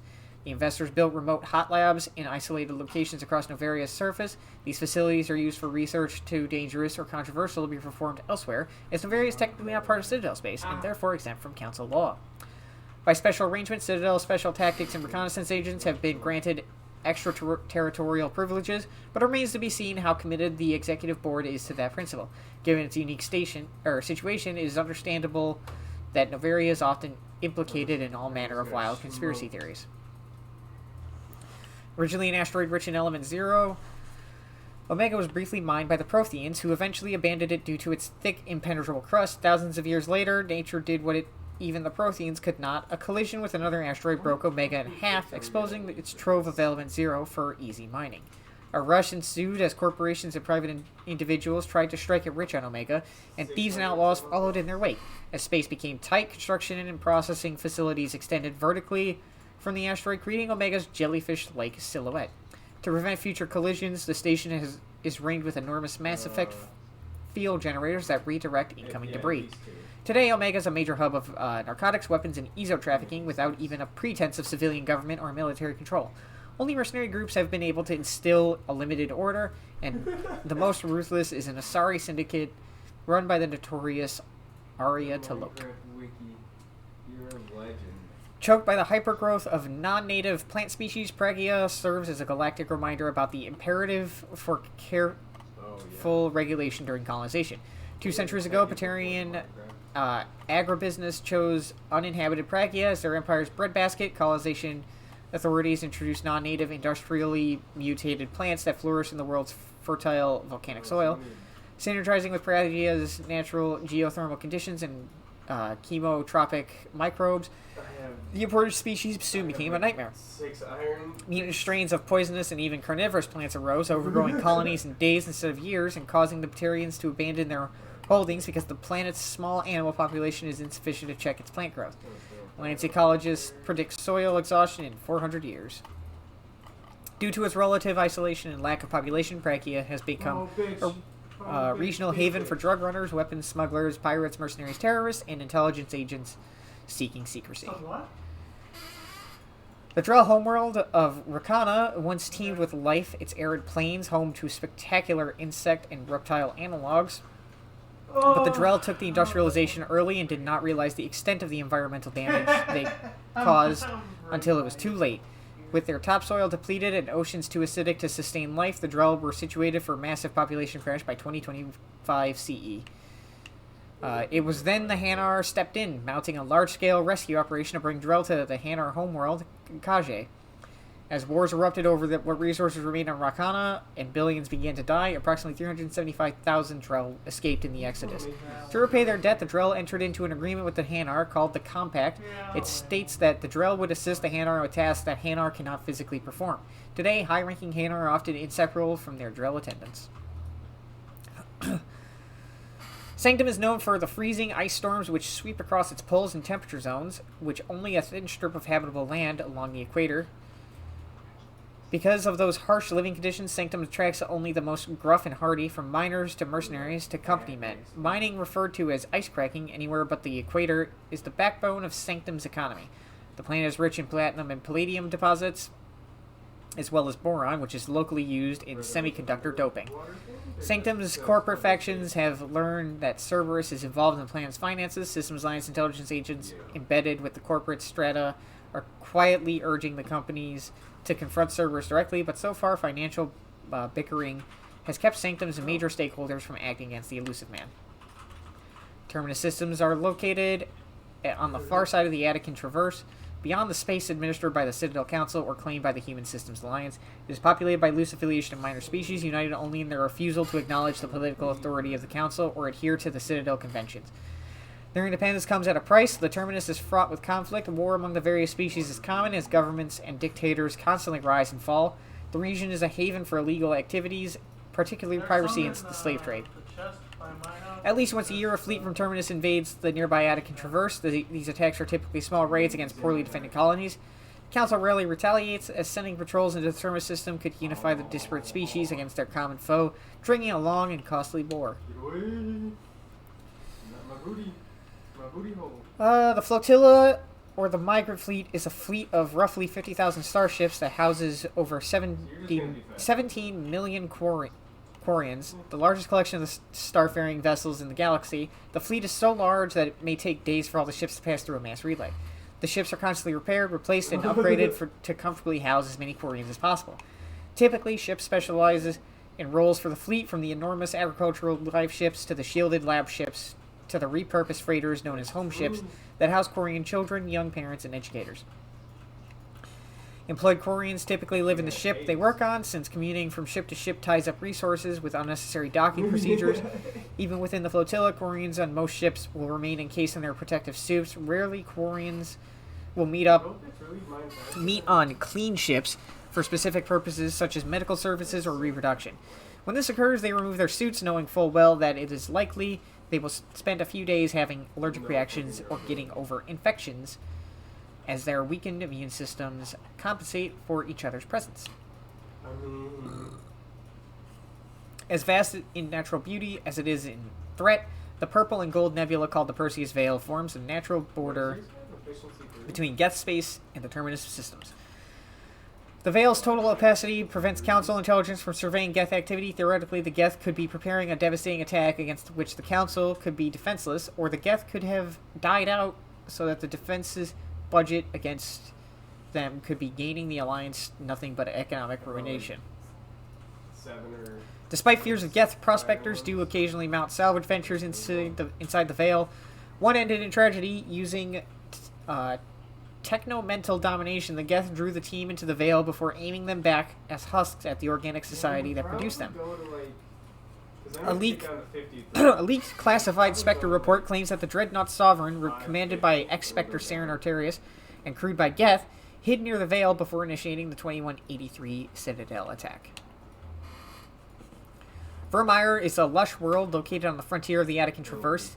Its vast seas and orbital position on the inner life zone have created a wide equatorial band of humid tropical terrain. Only the political instability of the region has impeded efforts at colonization. Many times the Citadel has opened negotiations to sell Vermeer with various criminal gangs and petty dictatorships in the nearby Terminus systems. All fell apart due to the internal power shifts within the opposing parties. The Citadel has written off the colonization of Vermeer as impossible without significant political change. The Terminus powers themselves are unlikely to ever settle Vermeer. Most lack the resources to support settlement of a virgin world, finding it more expedient to steal from their neighbors than build for themselves. Oh yeah. You see how we're just like breaking the opposite ones? 245, 245. Alright. The John Grissom Academy, founded in 2176, is the Alliance's premier school for young human biotics. The institution is housed in a space station in orbit over the human colony of Elysium. Its main program, the Ascension Project, is designed both to train and monitor young biotics, as well as help them integrate into society after graduation. Unlike the project's previous incarnation, Biotic Acclimation and Temperance Training, or BAT, the training is not exclusively military in nature. The Academy also employs scientific personnel, including Dr. Kaylee Sanders, to develop synthetic intelligence systems and biotic amplifiers like the new L4 implants. Menai is one of 2 moons orbiting the Turian homeworld of Palaven. The Turian hierarchy put Menai in the hands of the military soon after their spacecraft first landed on the moon, immediately halting civilian research and exploration. Menai's geological composition and specifications have been classified ever since. These days, a few active naval bases dot the moonscape, as well as infantry installations focused on extreme survival training. The mystery of Menai is a lasting fascination for many Turian citizens. Speculation about its presumably rare and valuable resources has become a common plot point in vids, novels, and even poetry for young Turians. When the Turians were introduced to the galactic community, an Asari diplomat poetically described their homeworld Palaven as a silver world of fortresses and fire. Because Palaven's weak magnetic field is a poor shield from its sun, most of the planet's animal life developed metallic carapaces as defenses against solar radiation. Its photosynthetic life is similarly impressive, shutting down vulnerable metabolic processes during daylight hours and repairing cellular damage at night. The visible fortifications of Turian cities reflect their martial society. But since joining the galactic community, internal conflicts have become honor-bound affairs, with few casualties among non-combatants. These city fortifications have proven no match for the Reapers and their aggressive bombardment of Palaven. It's a TikTok sound of woken up like TikTok. I'm sorry, did I just hear you say the 2 words sausage and swimming right after each other? Piggy dipping! Piggy dipping in the piggy pond. Nah, you sausage swimming in the water bowl. What in the goddamn? I'm finding the sound. I'm finding the sound. I regret asking. Because hearing it again louder and actually paying attention to it was worse. All I caught was sausage swimming, and I was so confused. Nah, you sausage swimming in the water bowl. What the fuck?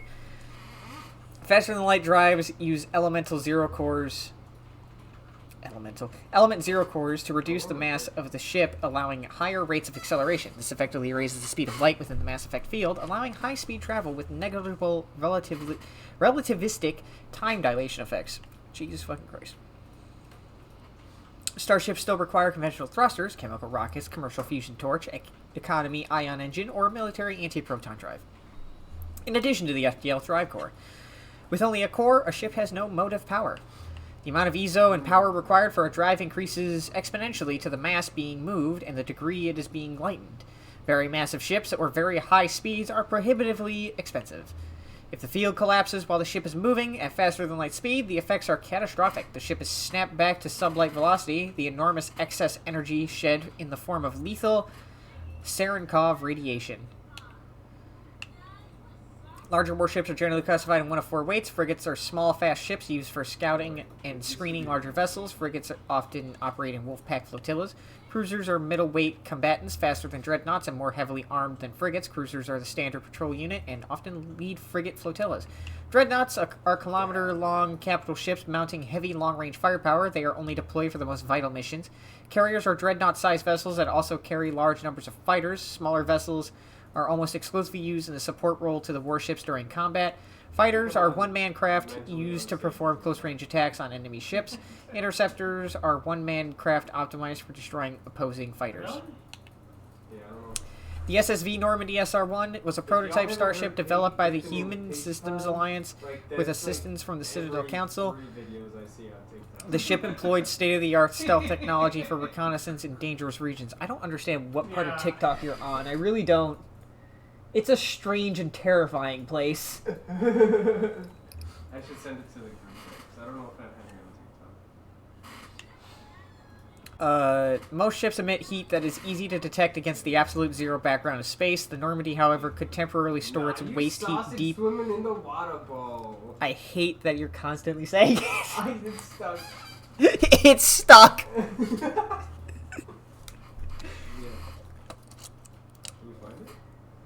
Allowing the ship to travel undetected for hours, or what the hell was I reading? Heat dip within the hull, allowing the ship to travel undetected for hours, or drift passively for days of covert operation.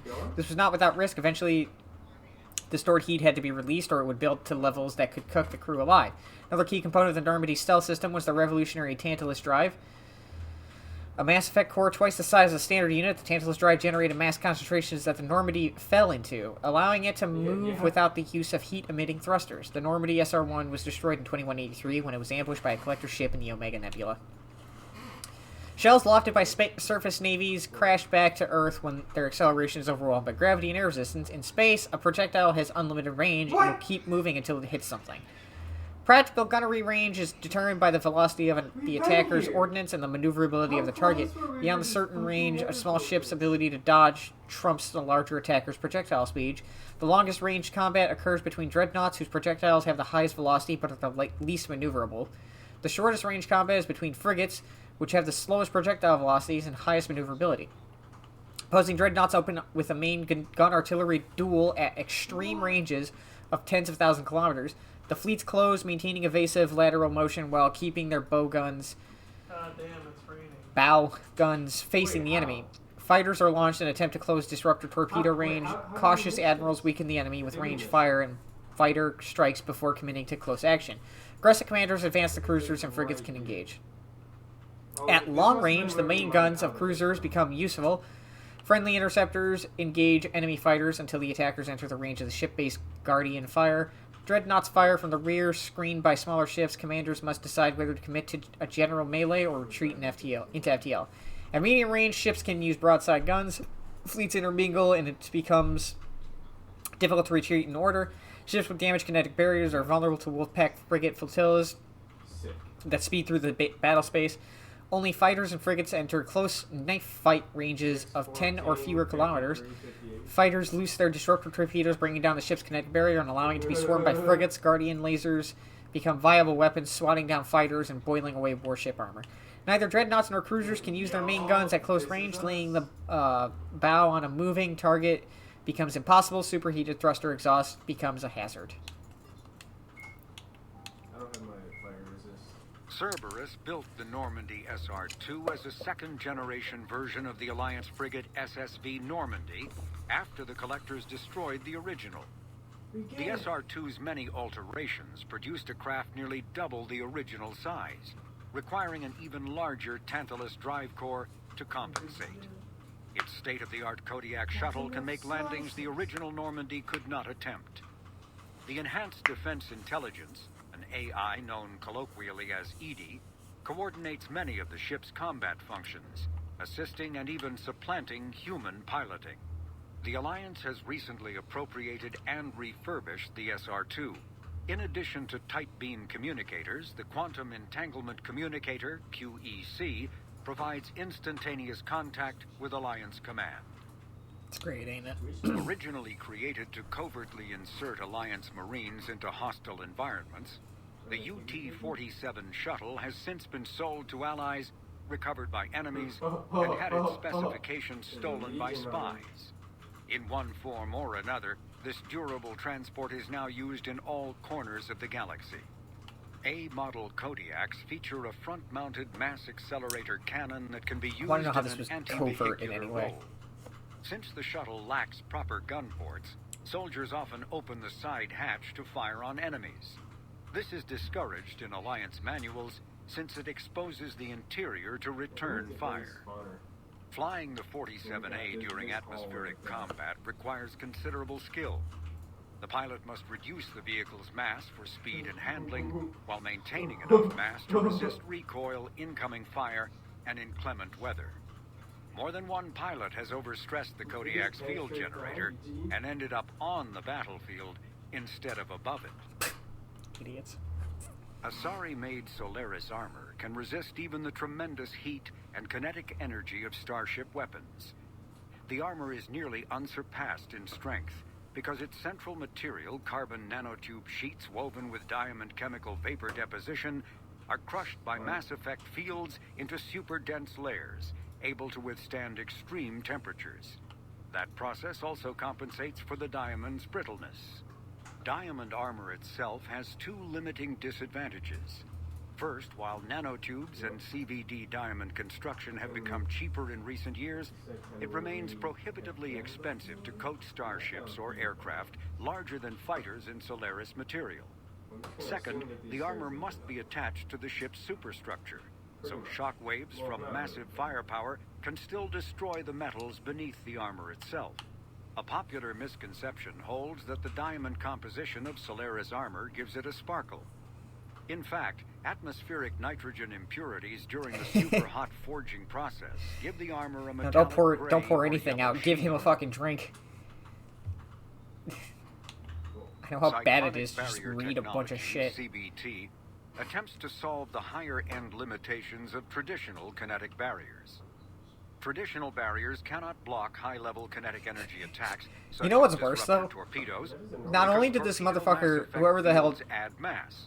does this The narration, CBT violently slaps aside I don't know rather who than did it, halting because incoming linear this force. guy's voice, By a lot of rotationally people can firing do their this mass voice, effect field but I don't know who projectors, did this, ships but create whoever did rapidly this, you oscillating know, kinetic barriers instead of all of static these ones. took more than Shooting one take. through the CBT is like Maybe trying to luckily shoot a couple of target them inside were a only one spinning take, ball. but he had to probably do Significant some of this drawbacks, multiple current times. CBT configuration prevent its If use not the on entire anything thing, other than several frigates and things. fighters. Just throughout Many it. high-frequency sensors and emitters require frequent maintenance and replacement. A partially damaged CBT can endanger its operator, Neil Ross? who is surrounded Okay. by rotating Yeah. massive I fields, strongly doubt skewing in him reading unpredictable all of this was directions. one take. Fortunately, if an emitter Like, is per damaged, thing. the CBT corrects to become a traditional shield array, a safety feature that makes it most effective during opening volleys. I'll take some bones. Not over my cold. After the Battle of the Citadel, human and Turian volunteers spent 3 months clearing the station's orbit of debris. During the cleanup, the Turians secretly salvaged Sovereign's powerful main gun, along with much of the weapon's Element Zero core. Oh fuck. 11 months later, the Turians introduced the Thanix, a scaled-down version of the weapon. A word? The Thanix's core is a liquid alloy of iron, uranium, and tungsten, suspended in an electromagnetic field powered by Element Zero. The molten metal, accelerated to a significant fraction of the speed of light, solidifies into a projectile as it is fired, hitting targets with enough force to pierce any known shield or armor.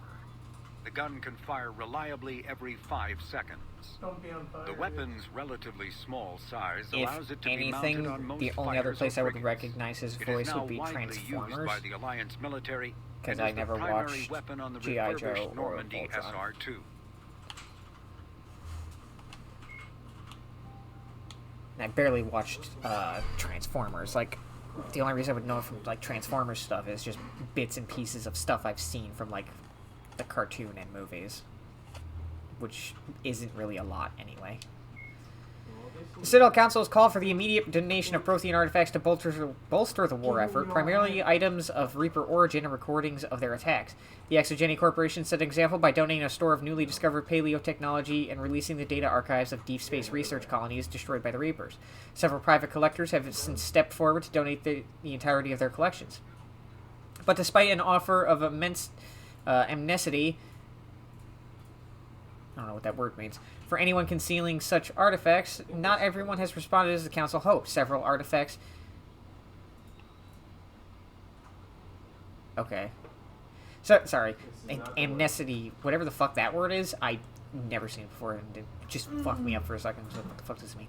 Several artifacts have been found in obscure underground markets on safe haven worlds, presumably sold by newly arrived refugees who needed funds to survive. Reports say that smugglers continue to sell stolen artifacts, and armed raids on archaeological sites have rendered even legal operations extremely hazardous.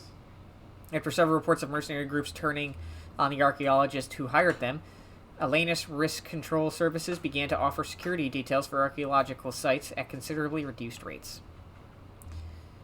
This man has done a lot of game VA and TV show. I wouldn't doubt it.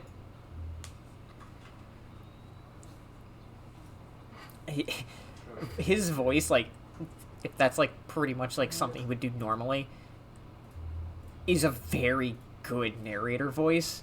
Made the highway.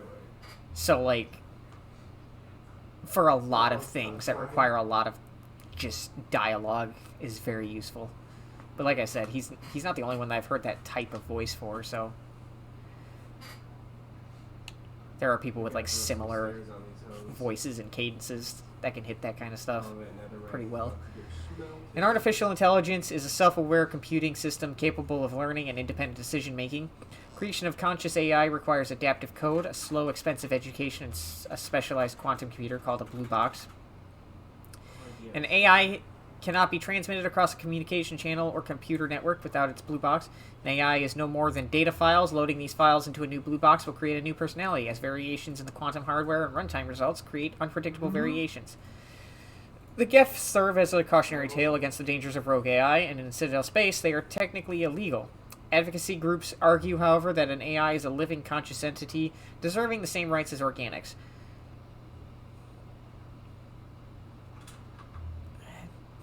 It's a weird argument. They argue that continued use of the term artificial is institutionalized racism, and on the part of organic life, the term synthetic is considered the politically correct alternative.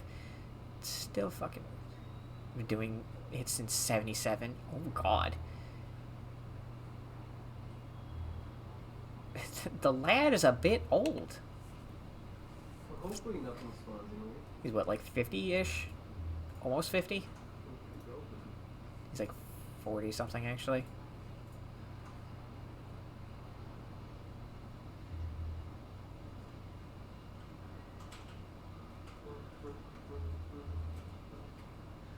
Virtual intelligence is an advanced form of user interface software. VIs use a variety of methods to stimulate natural 44. Yeah, I couldn't do the math in my head. I kept glancing down at the calendar like, okay, it's 22. Fucking, he would have been 23 in 2000. Just add more. Actually, his birthday isn't like in between January 1st and 8th, so all I had to do was add 21, and I couldn't do it in my head. No big boys. A virtual intelligence is an advanced form of user interface software. VIs use a variety of methods to stimulate natural conversation, including an audio interface and an avatar personality to interact with. Although a VI can provide a convincing emulation of sentience, they are not self-aware, nor can they learn or take independent action. VIs are used as operating systems on commercial and home computers. Minimal VI agents are also available. Agents are compact and specialized. Some serve as personal secretaries, filtering calls and scheduling meetings based on user-defined priorities. Others are advanced search engines, propagating themselves across the extranet to collate user-requested data. Commercial VIs and a variety of stock personalities are available at any software retailer. Boutique firms and hobbyists also build unique VIs to personal specification. Although software emulation of living personalities is illegal, reconstructions of famous historical figures are common. Biotics is the ability of rare individuals to manipulate dark energy and create mass effect fields through the use of electrical impulses from the brain. Two men struggle to Intense get involved. training and surgically implanted amplifiers are necessary for a biotic to produce mass effect fields powerful enough for practical use. The relative strength of biotic abilities varies greatly among species and with each individual. There are 3 branches of biotics: Telekinesis uses mass-lowering fields to levitate or impel objects. Mass-raising kinetic fields are used to block or pin objects. Distortion uses rapidly shifting mass fields to shred objects. He's also the Most organic species are capable of developing biotic abilities, though there are risks involved. Biotics are the result of Holy in-utero fuck. exposure to element I didn't. zero. This usually causes He's the fatal fucking cancers voice in of the Moneybags rare in cases, it Spyro Year of the coalesces Dragon into and Enter the nodules Dragonfly. within the fetus's developing nervous system. I just moved it over. to That's the other probably side, the so that was first the place I second shit. ever heard this man's voice then. Out of Oh, everything yeah. the fuck else he's Made it clear done, right there, at so least you video game don't wise. have to- I don't have any wheat. Because I doubt he's done anything for shows I'd like actively watched. Take some bone. Go spam some of this down. Trying to see if he did anything that I actually watched. So once you start playing Minecraft, I don't recognize any of these shows. That's fucking wild. It's actually honestly probably the only place I've heard him other than here. That I could remember. Huh. pretty so That's funny. you don't hear all that much. He's also a voice in Final Fantasy, what is that, 7? In the remake? That's great. Certainly don't have 27,000 or 28,000. This guy did work in Metal Arms as well. Metal Arms glitch in the system? What is, wait. The cows are not looking great right now. Not according to this wiki page. Good stuff in Metal Gear. Metal Arm, yeah, no.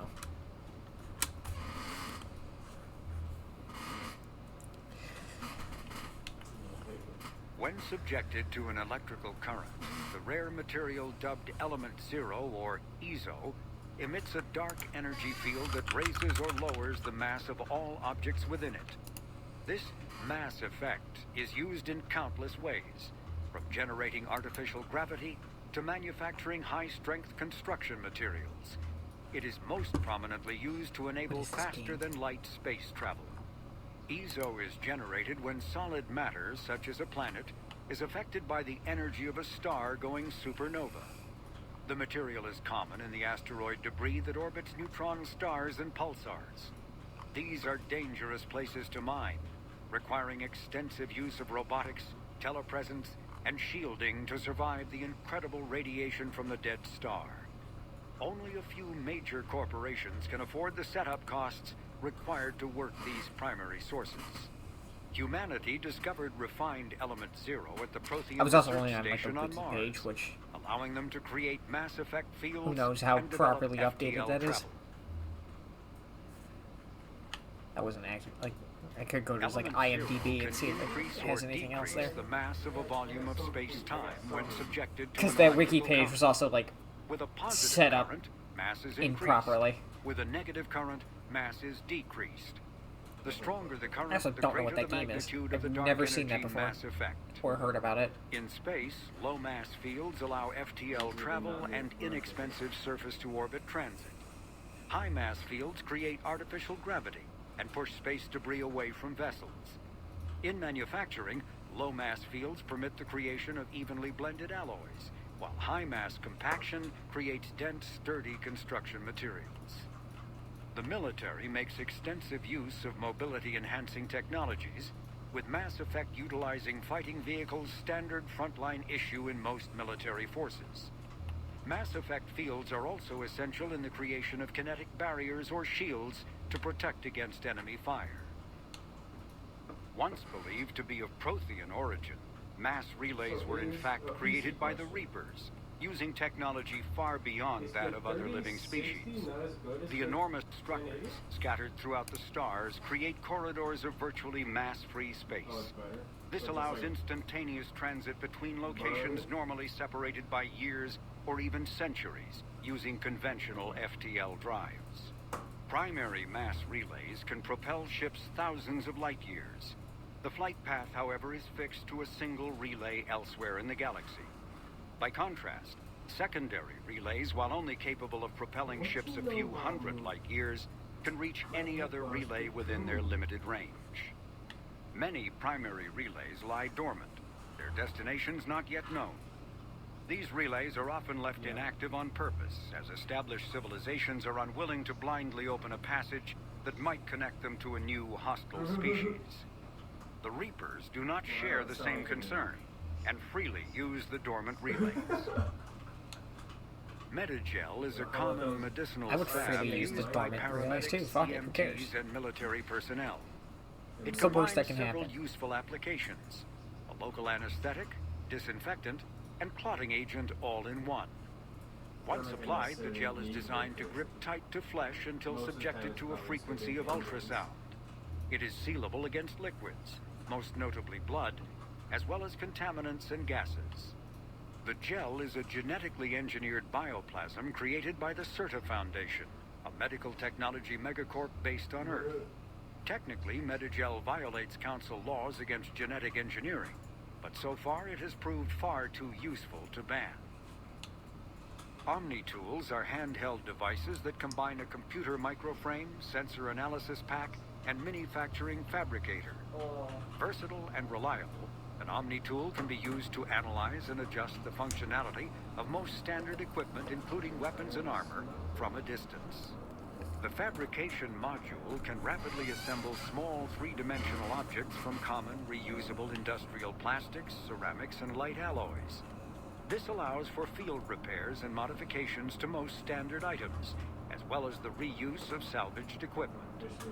Omni-tools are standard issue for soldiers and first-in colonists. The Genophage bioweapon was created to end the Krogan rebellions. The Turians fought the Krogan to a standstill, but the sheer weight of Krogan numbers indicated they could not be stopped through conventional means. The Turians collaborated with the Solarians to engineer a genetic counter to the Krogan's rapid breeding. The Genophage virus replicated by eating key genetic sequences, altering every cell of Krogan physiology, so the Krogan could not use gene therapy to fix the affected tissues. Once a Genophage strain could replicate no more, it would starve and die, limiting mutation and contamination. In addition, the created genetic flaw is hereditary. The resulting mutation made only 1 in 1,000 Krogan pregnancies carry to term, reducing offspring viability rather than fertility. Krogan warlords fought battles over the females able to carry children to term. The release of the Genophage is still controversial and bitterly debated in many circles. Cool. The Reapers took Earth in a matter of hours. The Alliance knew the first wave would arrive from Batarian space, but they were unprepared for the speed and scale of the attack, because nobody fucking listened. The Reapers bypassed the 6th and 7th fleets of Terra Nova and Eden Prime, flying straight from relay to relay where they could neither be tracked nor intercepted. The tactic was unexpected, since the navies of organic species would never risk coming out of FTL within combat range or leaving enemies at their backs to threaten supply lines. At Arcturus Station, more than a dozen Reaper capital ships engaged the Alliance's 2nd, 3rd, and 5th fleets. Why the fuck would the Reapers give a shit about any of that? They're fucking ships. Like, we know what the fuck a Reaper is. This was mere screening for the main force. Dozens more capital ships continued through the Sharon Relay, where the 1st fleet had been lying in wait, but it was soon destroyed. The 4th fleet, near Earth, had a few minutes of advance warning. It stood no better chance. After destroying Earth's comm buoys, smaller Reaper destroyers wiped out all GPS and communication satellites in Earth's orbit and cut the undersea fiber optic cables that linked the continents.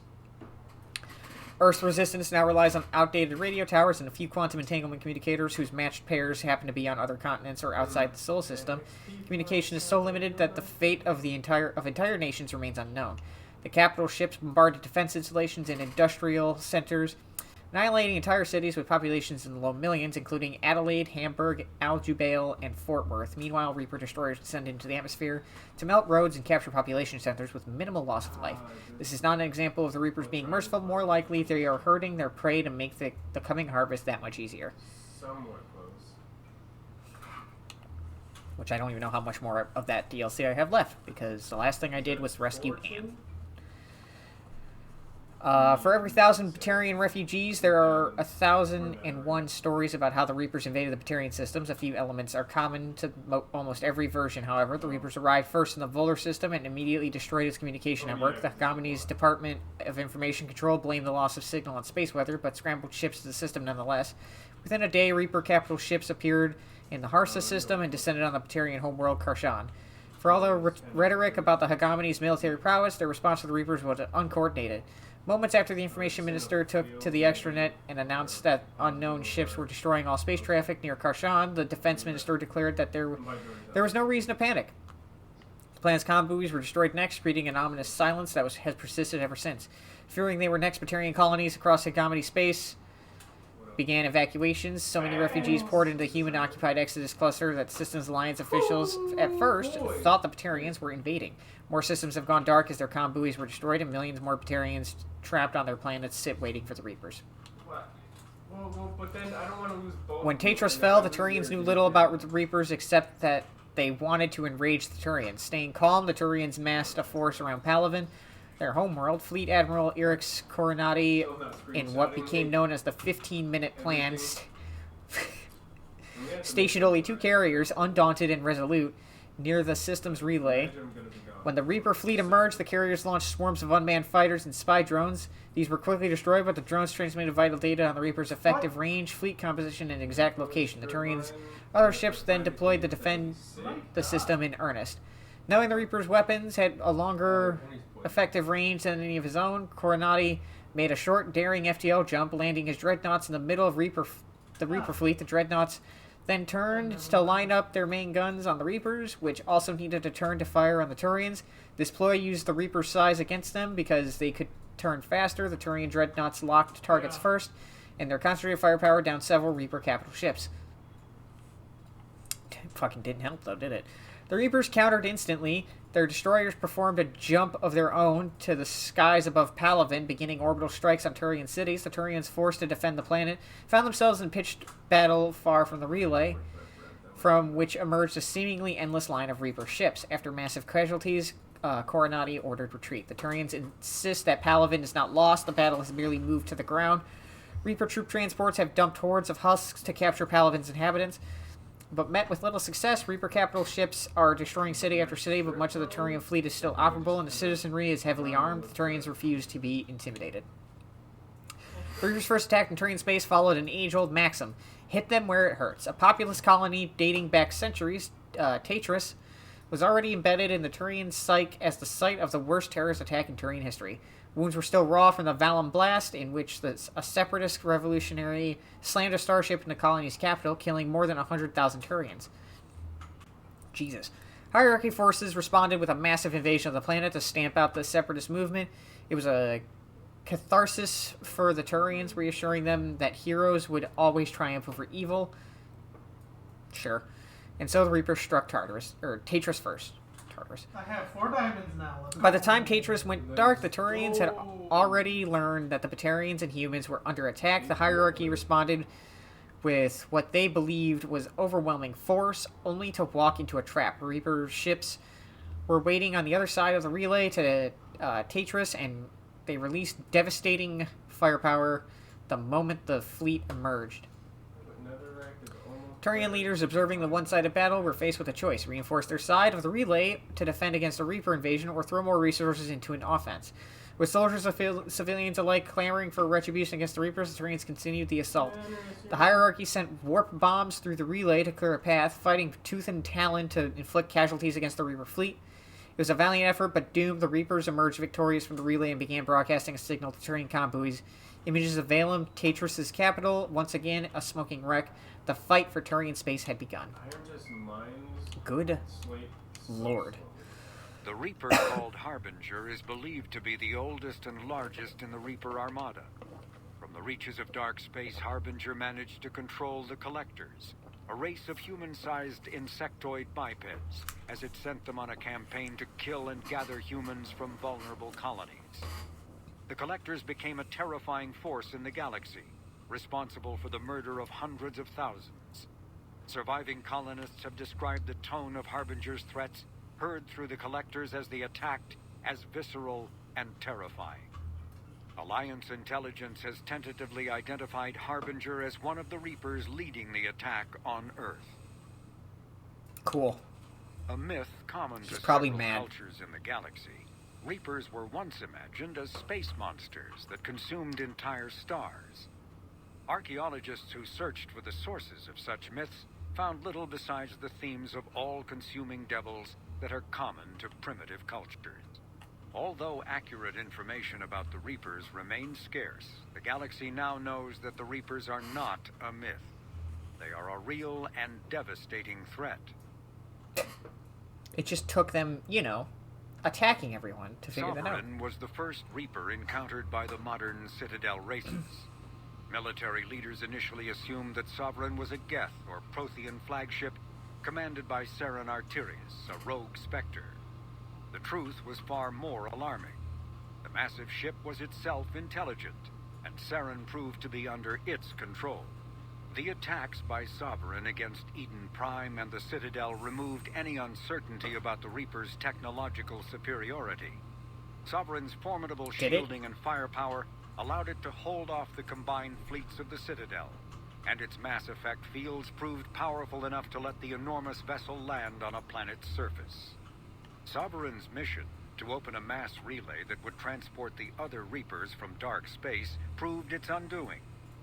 During the Battle of the Citadel, Sovereign linked its consciousness to Saren's. When Saren's death corrupted the signal and shut down Sovereign's shields, Sovereign's destruction soon followed.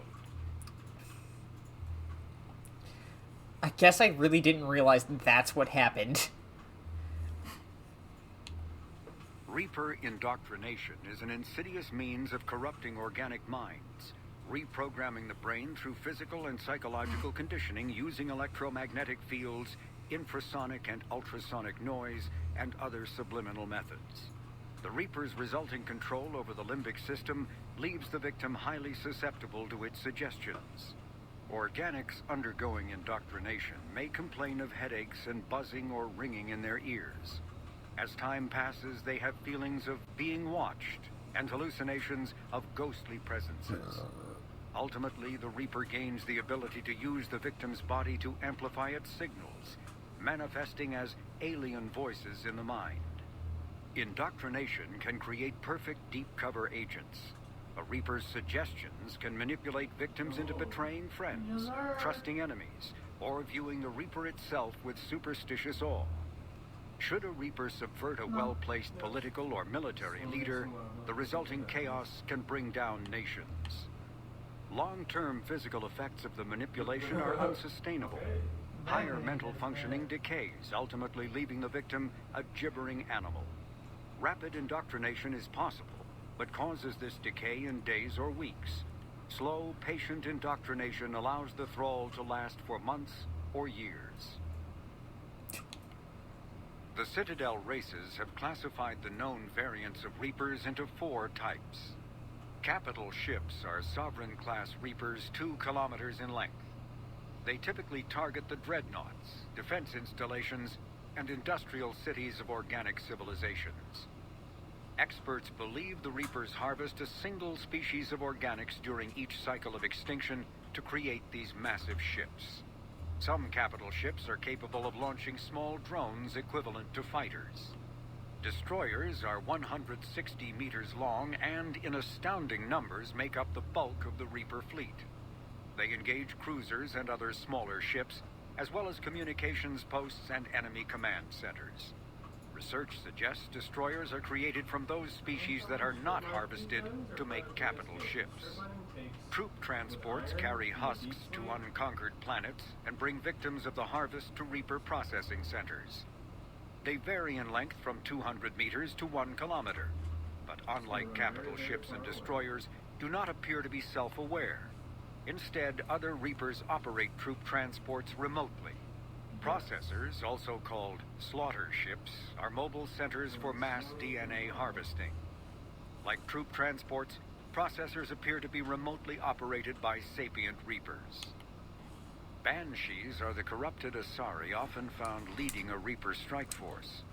The Reapers create them specifically from Asari with active or latent predispositions to becoming Ardot Yakshi, a rare neurological condition that enhances the Asari's biotic power while causing the immediate death of anyone she mates with. Lumbering as though in constant pain, the emaciated Banshees are surprisingly durable opponents. They are devastating biotics, able to hurl lethal balls of energy and create shock waves as they regenerate. What Alliance military finds most disturbing is the Banshee's ability to spawn her own warp field and seemingly teleport during combat. Although their wails have no apparent physiological effect, the psychological impact is undeniable. When Banshees die, their Ardot Yakshi genetics twist against them, causing a biotic implosion to ensure they evade capture. The Brute is a hulking amalgamation of Turian and Krogan victims of the Reapers.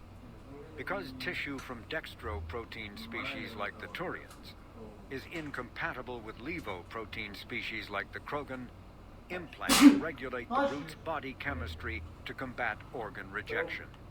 It is the fusion of Turian military skill and Krogan blood rage that makes the Brute such a formidable enemy, capable of destroying armored vehicles to get to the soldiers inside. Troops are advised to keep their distance and, whenever possible, not engage a Brute alone. Cannibals are frontline Reaper units created from corrupted Batarians. The nickname refers to their propensity to devour the bodies of fallen comrades. Which This is triggers their a downfall 90% biochemical of the process time. through which the cannibals spontaneously heal themselves and grow new chitinous armor. The transformation also appears to give cannibals a greater awareness of their surroundings, leading to more strategic behavior and careful use of battlefield cover. The sight of a Reaper harvester in flight nearby is one of the first indications that a Reaper invasion is underway. Their massive wingspan allows them to quickly cover the distance between them and their prey. In the harvester's mouth are two heavy guns that fire in an alternating pattern. The harvester's most fearsome quality, however, is that its appearance guarantees that Reaper ground troops are not far behind. So you're not based off of any species that we know about. You're just a thing that exists. You're a dragon. Got it. Husks are the aggressive, mindless foot soldiers of the Reaper armies. They are created by impaling either living or dead humans on mechanical spikes that rapidly extract water and trace minerals and replace them with cybernetics. These cybernetics reanimate the lifeless flesh and tissue, transforming the bodies into horrifying killing machines. The Reapers use large groups of husks to overwhelm the enemy. The husks' inability to feel pain, as well as their tendency to attack in groups, makes them particularly deadly adversaries. Marauders are harvested Turians that command and protect other Reaper troops. The lean, armored creatures present a significant threat in and of themselves, but they are especially dangerous when leading a Reaper task force. Alliance Marines have observed Marauders fortifying husks and cannibals by enveloping them in a ribbon of energy that forms a scabby shell of armor. For this reason, when Alliance soldiers encounter a Marauder alongside husks or cannibals, standing orders are to target the Marauder first. Ravagers are former Rachni that the Reapers have transformed into heavy artillery through a process of implantation and genetic modification. As walking organic turrets, they can sustain and inflict considerable damage. Ravagers bear egg sacs that continuously spawn swarmers. If the sacs are destroyed either during combat or upon the Ravager's death, their entire contents burst forth to charge the enemy and explode on contact. A dead Ravager expels a caustic gas and an acidic puddle. Alliance scientists have theorized that it is easiest for the Reapers to maintain control over units of Rachni genetic extraction because of the species' neurological predisposition for hive mind consensus. Cool. 3 more sections. The Reapers are technologically superior to the organic species of the galaxy, but the degree of that superiority is a matter of debate in the intelligence community. The Reaper's thrusters and FTL drives appear to propel them at more than twice the speed of Citadel ships. Estimates of their location in dark space suggest they can travel nearly 30 light years in a 24-hour period. Reaper power sources seem to violate known physical laws. Reapers usually destroy fuel infrastructure rather than attempting to capture it intact, indicating that Reapers do not require organic species energy supplies. Consequently, the Reapers attack without regard for maintaining supply lines behind them, except to move husks from one planet to another. Unlike Citadel ships, Reapers do not appear to discharge static buildup from their drive cores, although they sometimes appear wreathed in static discharge when they land on planets. The main gun on a Reaper capital ship dwarfs that of the Alliance's Everest-class dreadnoughts. No dreadnought has yet survived a direct hit from the weapon. Estimates put its destructive power anywhere from 132 to 454 kilotons of TNT. That's quite the fucking range. Even if the target is hardened, as in the case of a surface-based missile silo, the gun can instead bury the target beneath molten metal. Precise targeting computers and correctors also give Reaper weapons a longer effective range than organic dreadnoughts or cruisers. The kinetic barriers on a Reaper capital ship can shrug off the firepower of a small fleet. Weapons specifically designed to overcome shields, such as the Javelin, Guardian lasers, or the Thanix series, can bypass the barriers to some degree. The difficulty is getting close enough to use them. The surface-mounted weaponry on Reaper ships, similar to, in principle, the Guardian, presents an effective defense against organic species fighters. Cool. The Reaper weapon, nicknamed Black Star, is so advanced that Alliance scientists can only offer speculation about how it works. The gun appears to exploit an Element Zero core and mass effect fields to fire gravitational singularities, micro black holes, that revert to their natural lethality when they impact a solid object. Researchers theorize that the blast tears apart the strong nuclear forces that hold the target's atoms together, resulting in a localized fusion reaction in light atoms and a localized fission reaction in heavy atoms. If that hypothesis is correct, the weapon alters nuclei, thus changing the chemical composition of the target. This destroys organic tissue, corrodes surviving armor, and leaves a visible trail of light-emitting particles. Although some might argue that the Black Star's single-launch capability makes it a liability, its capacity for utter destruction is essential when the user requires large-scale, instantaneous damage. Yeah, it's a BFG. Before the introduction of the M560 Hydra, missile launchers either focused on bringing down a single armored target or simultaneously neutralizing multiple unarmored opponents.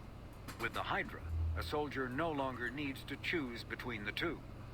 The Hydra releases a barrage of miniature missiles, each guided by an independent homing system that seeks out exposed enemies. On impact, 3 shaped charges per missile explode in sequence. The first overloads the target's kinetic barriers before the second destroys its armor, clearing a path for the third warhead to detonate inside the target. Kinky. I don't like it. I don't like this thing because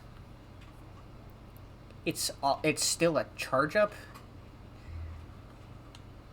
Like, this is much more useful as a charge up weapon because I don't really need to think. This I kind of still have to aim towards what I'm trying to shoot. Missile launchers although melee combat applications for the Omni tool are almost as old as the device itself, the feature was largely unused prior to the Reaper invasion. The need to take on multiple husks in close quarters forced the Alliance to develop ways to enhance the tool's offensive capability. The most common melee design is the Omni-Blade, a disposable silicon carbide weapon flash-forged by the tool's mini-fabricator.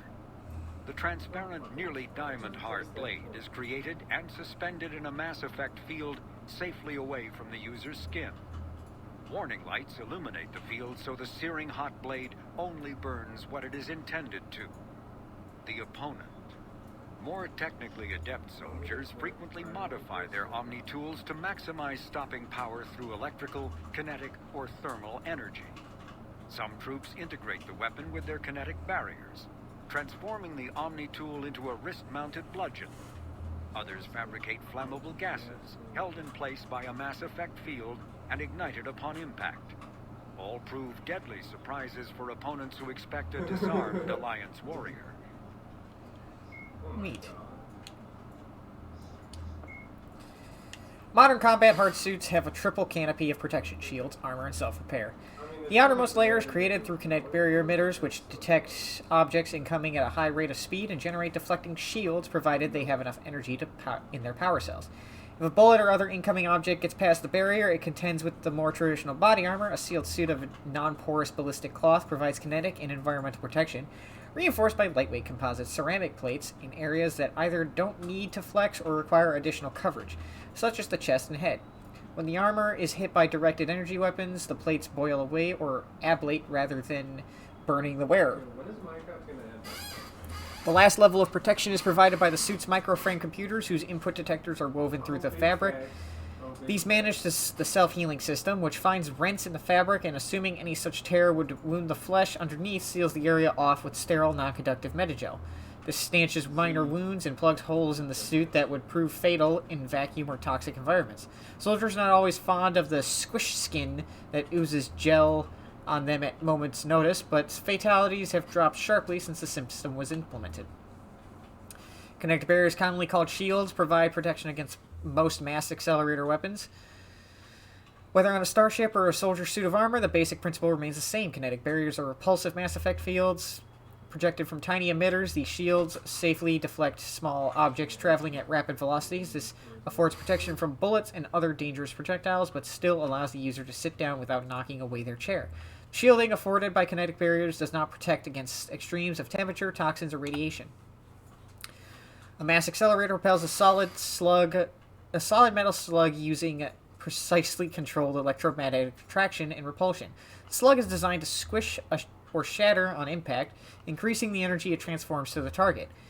If this were not the case, it would simply punch a hole right through, doing minimal damage. Accelerator design was revolutionized by Element Zero. A slug lightened by a mass effect field can be accelerated to greater speeds, permitting projectile velocities that were previously unattainable. If accelerated to high enough velocity, a simple paint chip can impact with the same destructive force as a nuclear weapon. However, mass accelerators produce recoil equal to their impact energy. This is mitigated somewhat by the mass effect fields that rounds are suspended within, but weapon recoil is still a prime limiting factor on slug velocity. Modern infantry weapons are micro-scaled mass accelerators using mass-reducing fields and magnetic force to propel miniature slugs to lethal speeds. Nearly every gun on the battlefield is laden with features from targeting auto-assist to projectile shavers that can generate thousands of rounds of ammunition from a small internal block of metal. It was long thought that personal weapons had plateaued in performance, but the Geth proved all theories wrong. Mathematically, reviewing their combat logs, the Geth found that in an age of kinetic barriers, most firefights were won by the side who could put the most rounds downrange the fastest, but combatants were forced to deliberately shoot slower to manage waste heat and pause as their weapons vented. To eliminate this inefficiency, the Geth adopted detachable heat sinks known as thermal clips. While organic arms manufacturers were initially doubtful this would produce a net gain, a well-trained soldier can eject and swap thermal clips in under a second. Faced with superior enemy firepower, organic armies soon followed the Geth's lead, and today's battlefield are littered with these thermal clips. Although body armor and kinetic barriers provide significant protection for relatively low cost, technically savvy soldiers sometimes go further. Tech armor is a common term for a complex series of field generators that disrupt incoming force using a stationary warp effect. The theory is that bullets that would normally shatter on impact instead break apart when they strike the field. The field then bleeds away the shrapnel's kinetic energy. The standard design for tech armor, traps the warp field between two low-yield kinetic barriers to protect the user from the field itself.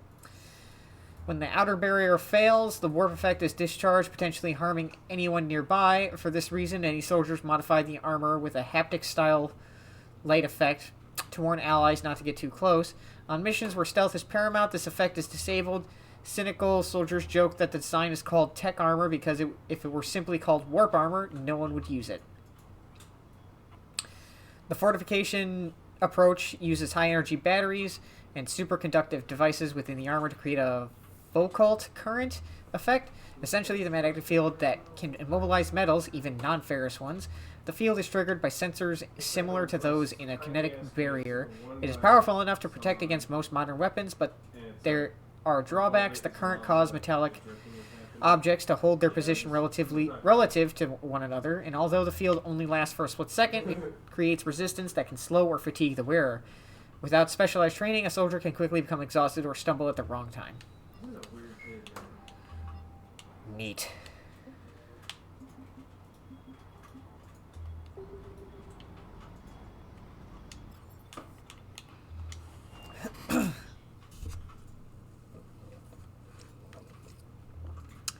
Two hours and You're squishing? 18 minutes-ish. Because I spent like 5 minutes in the stream.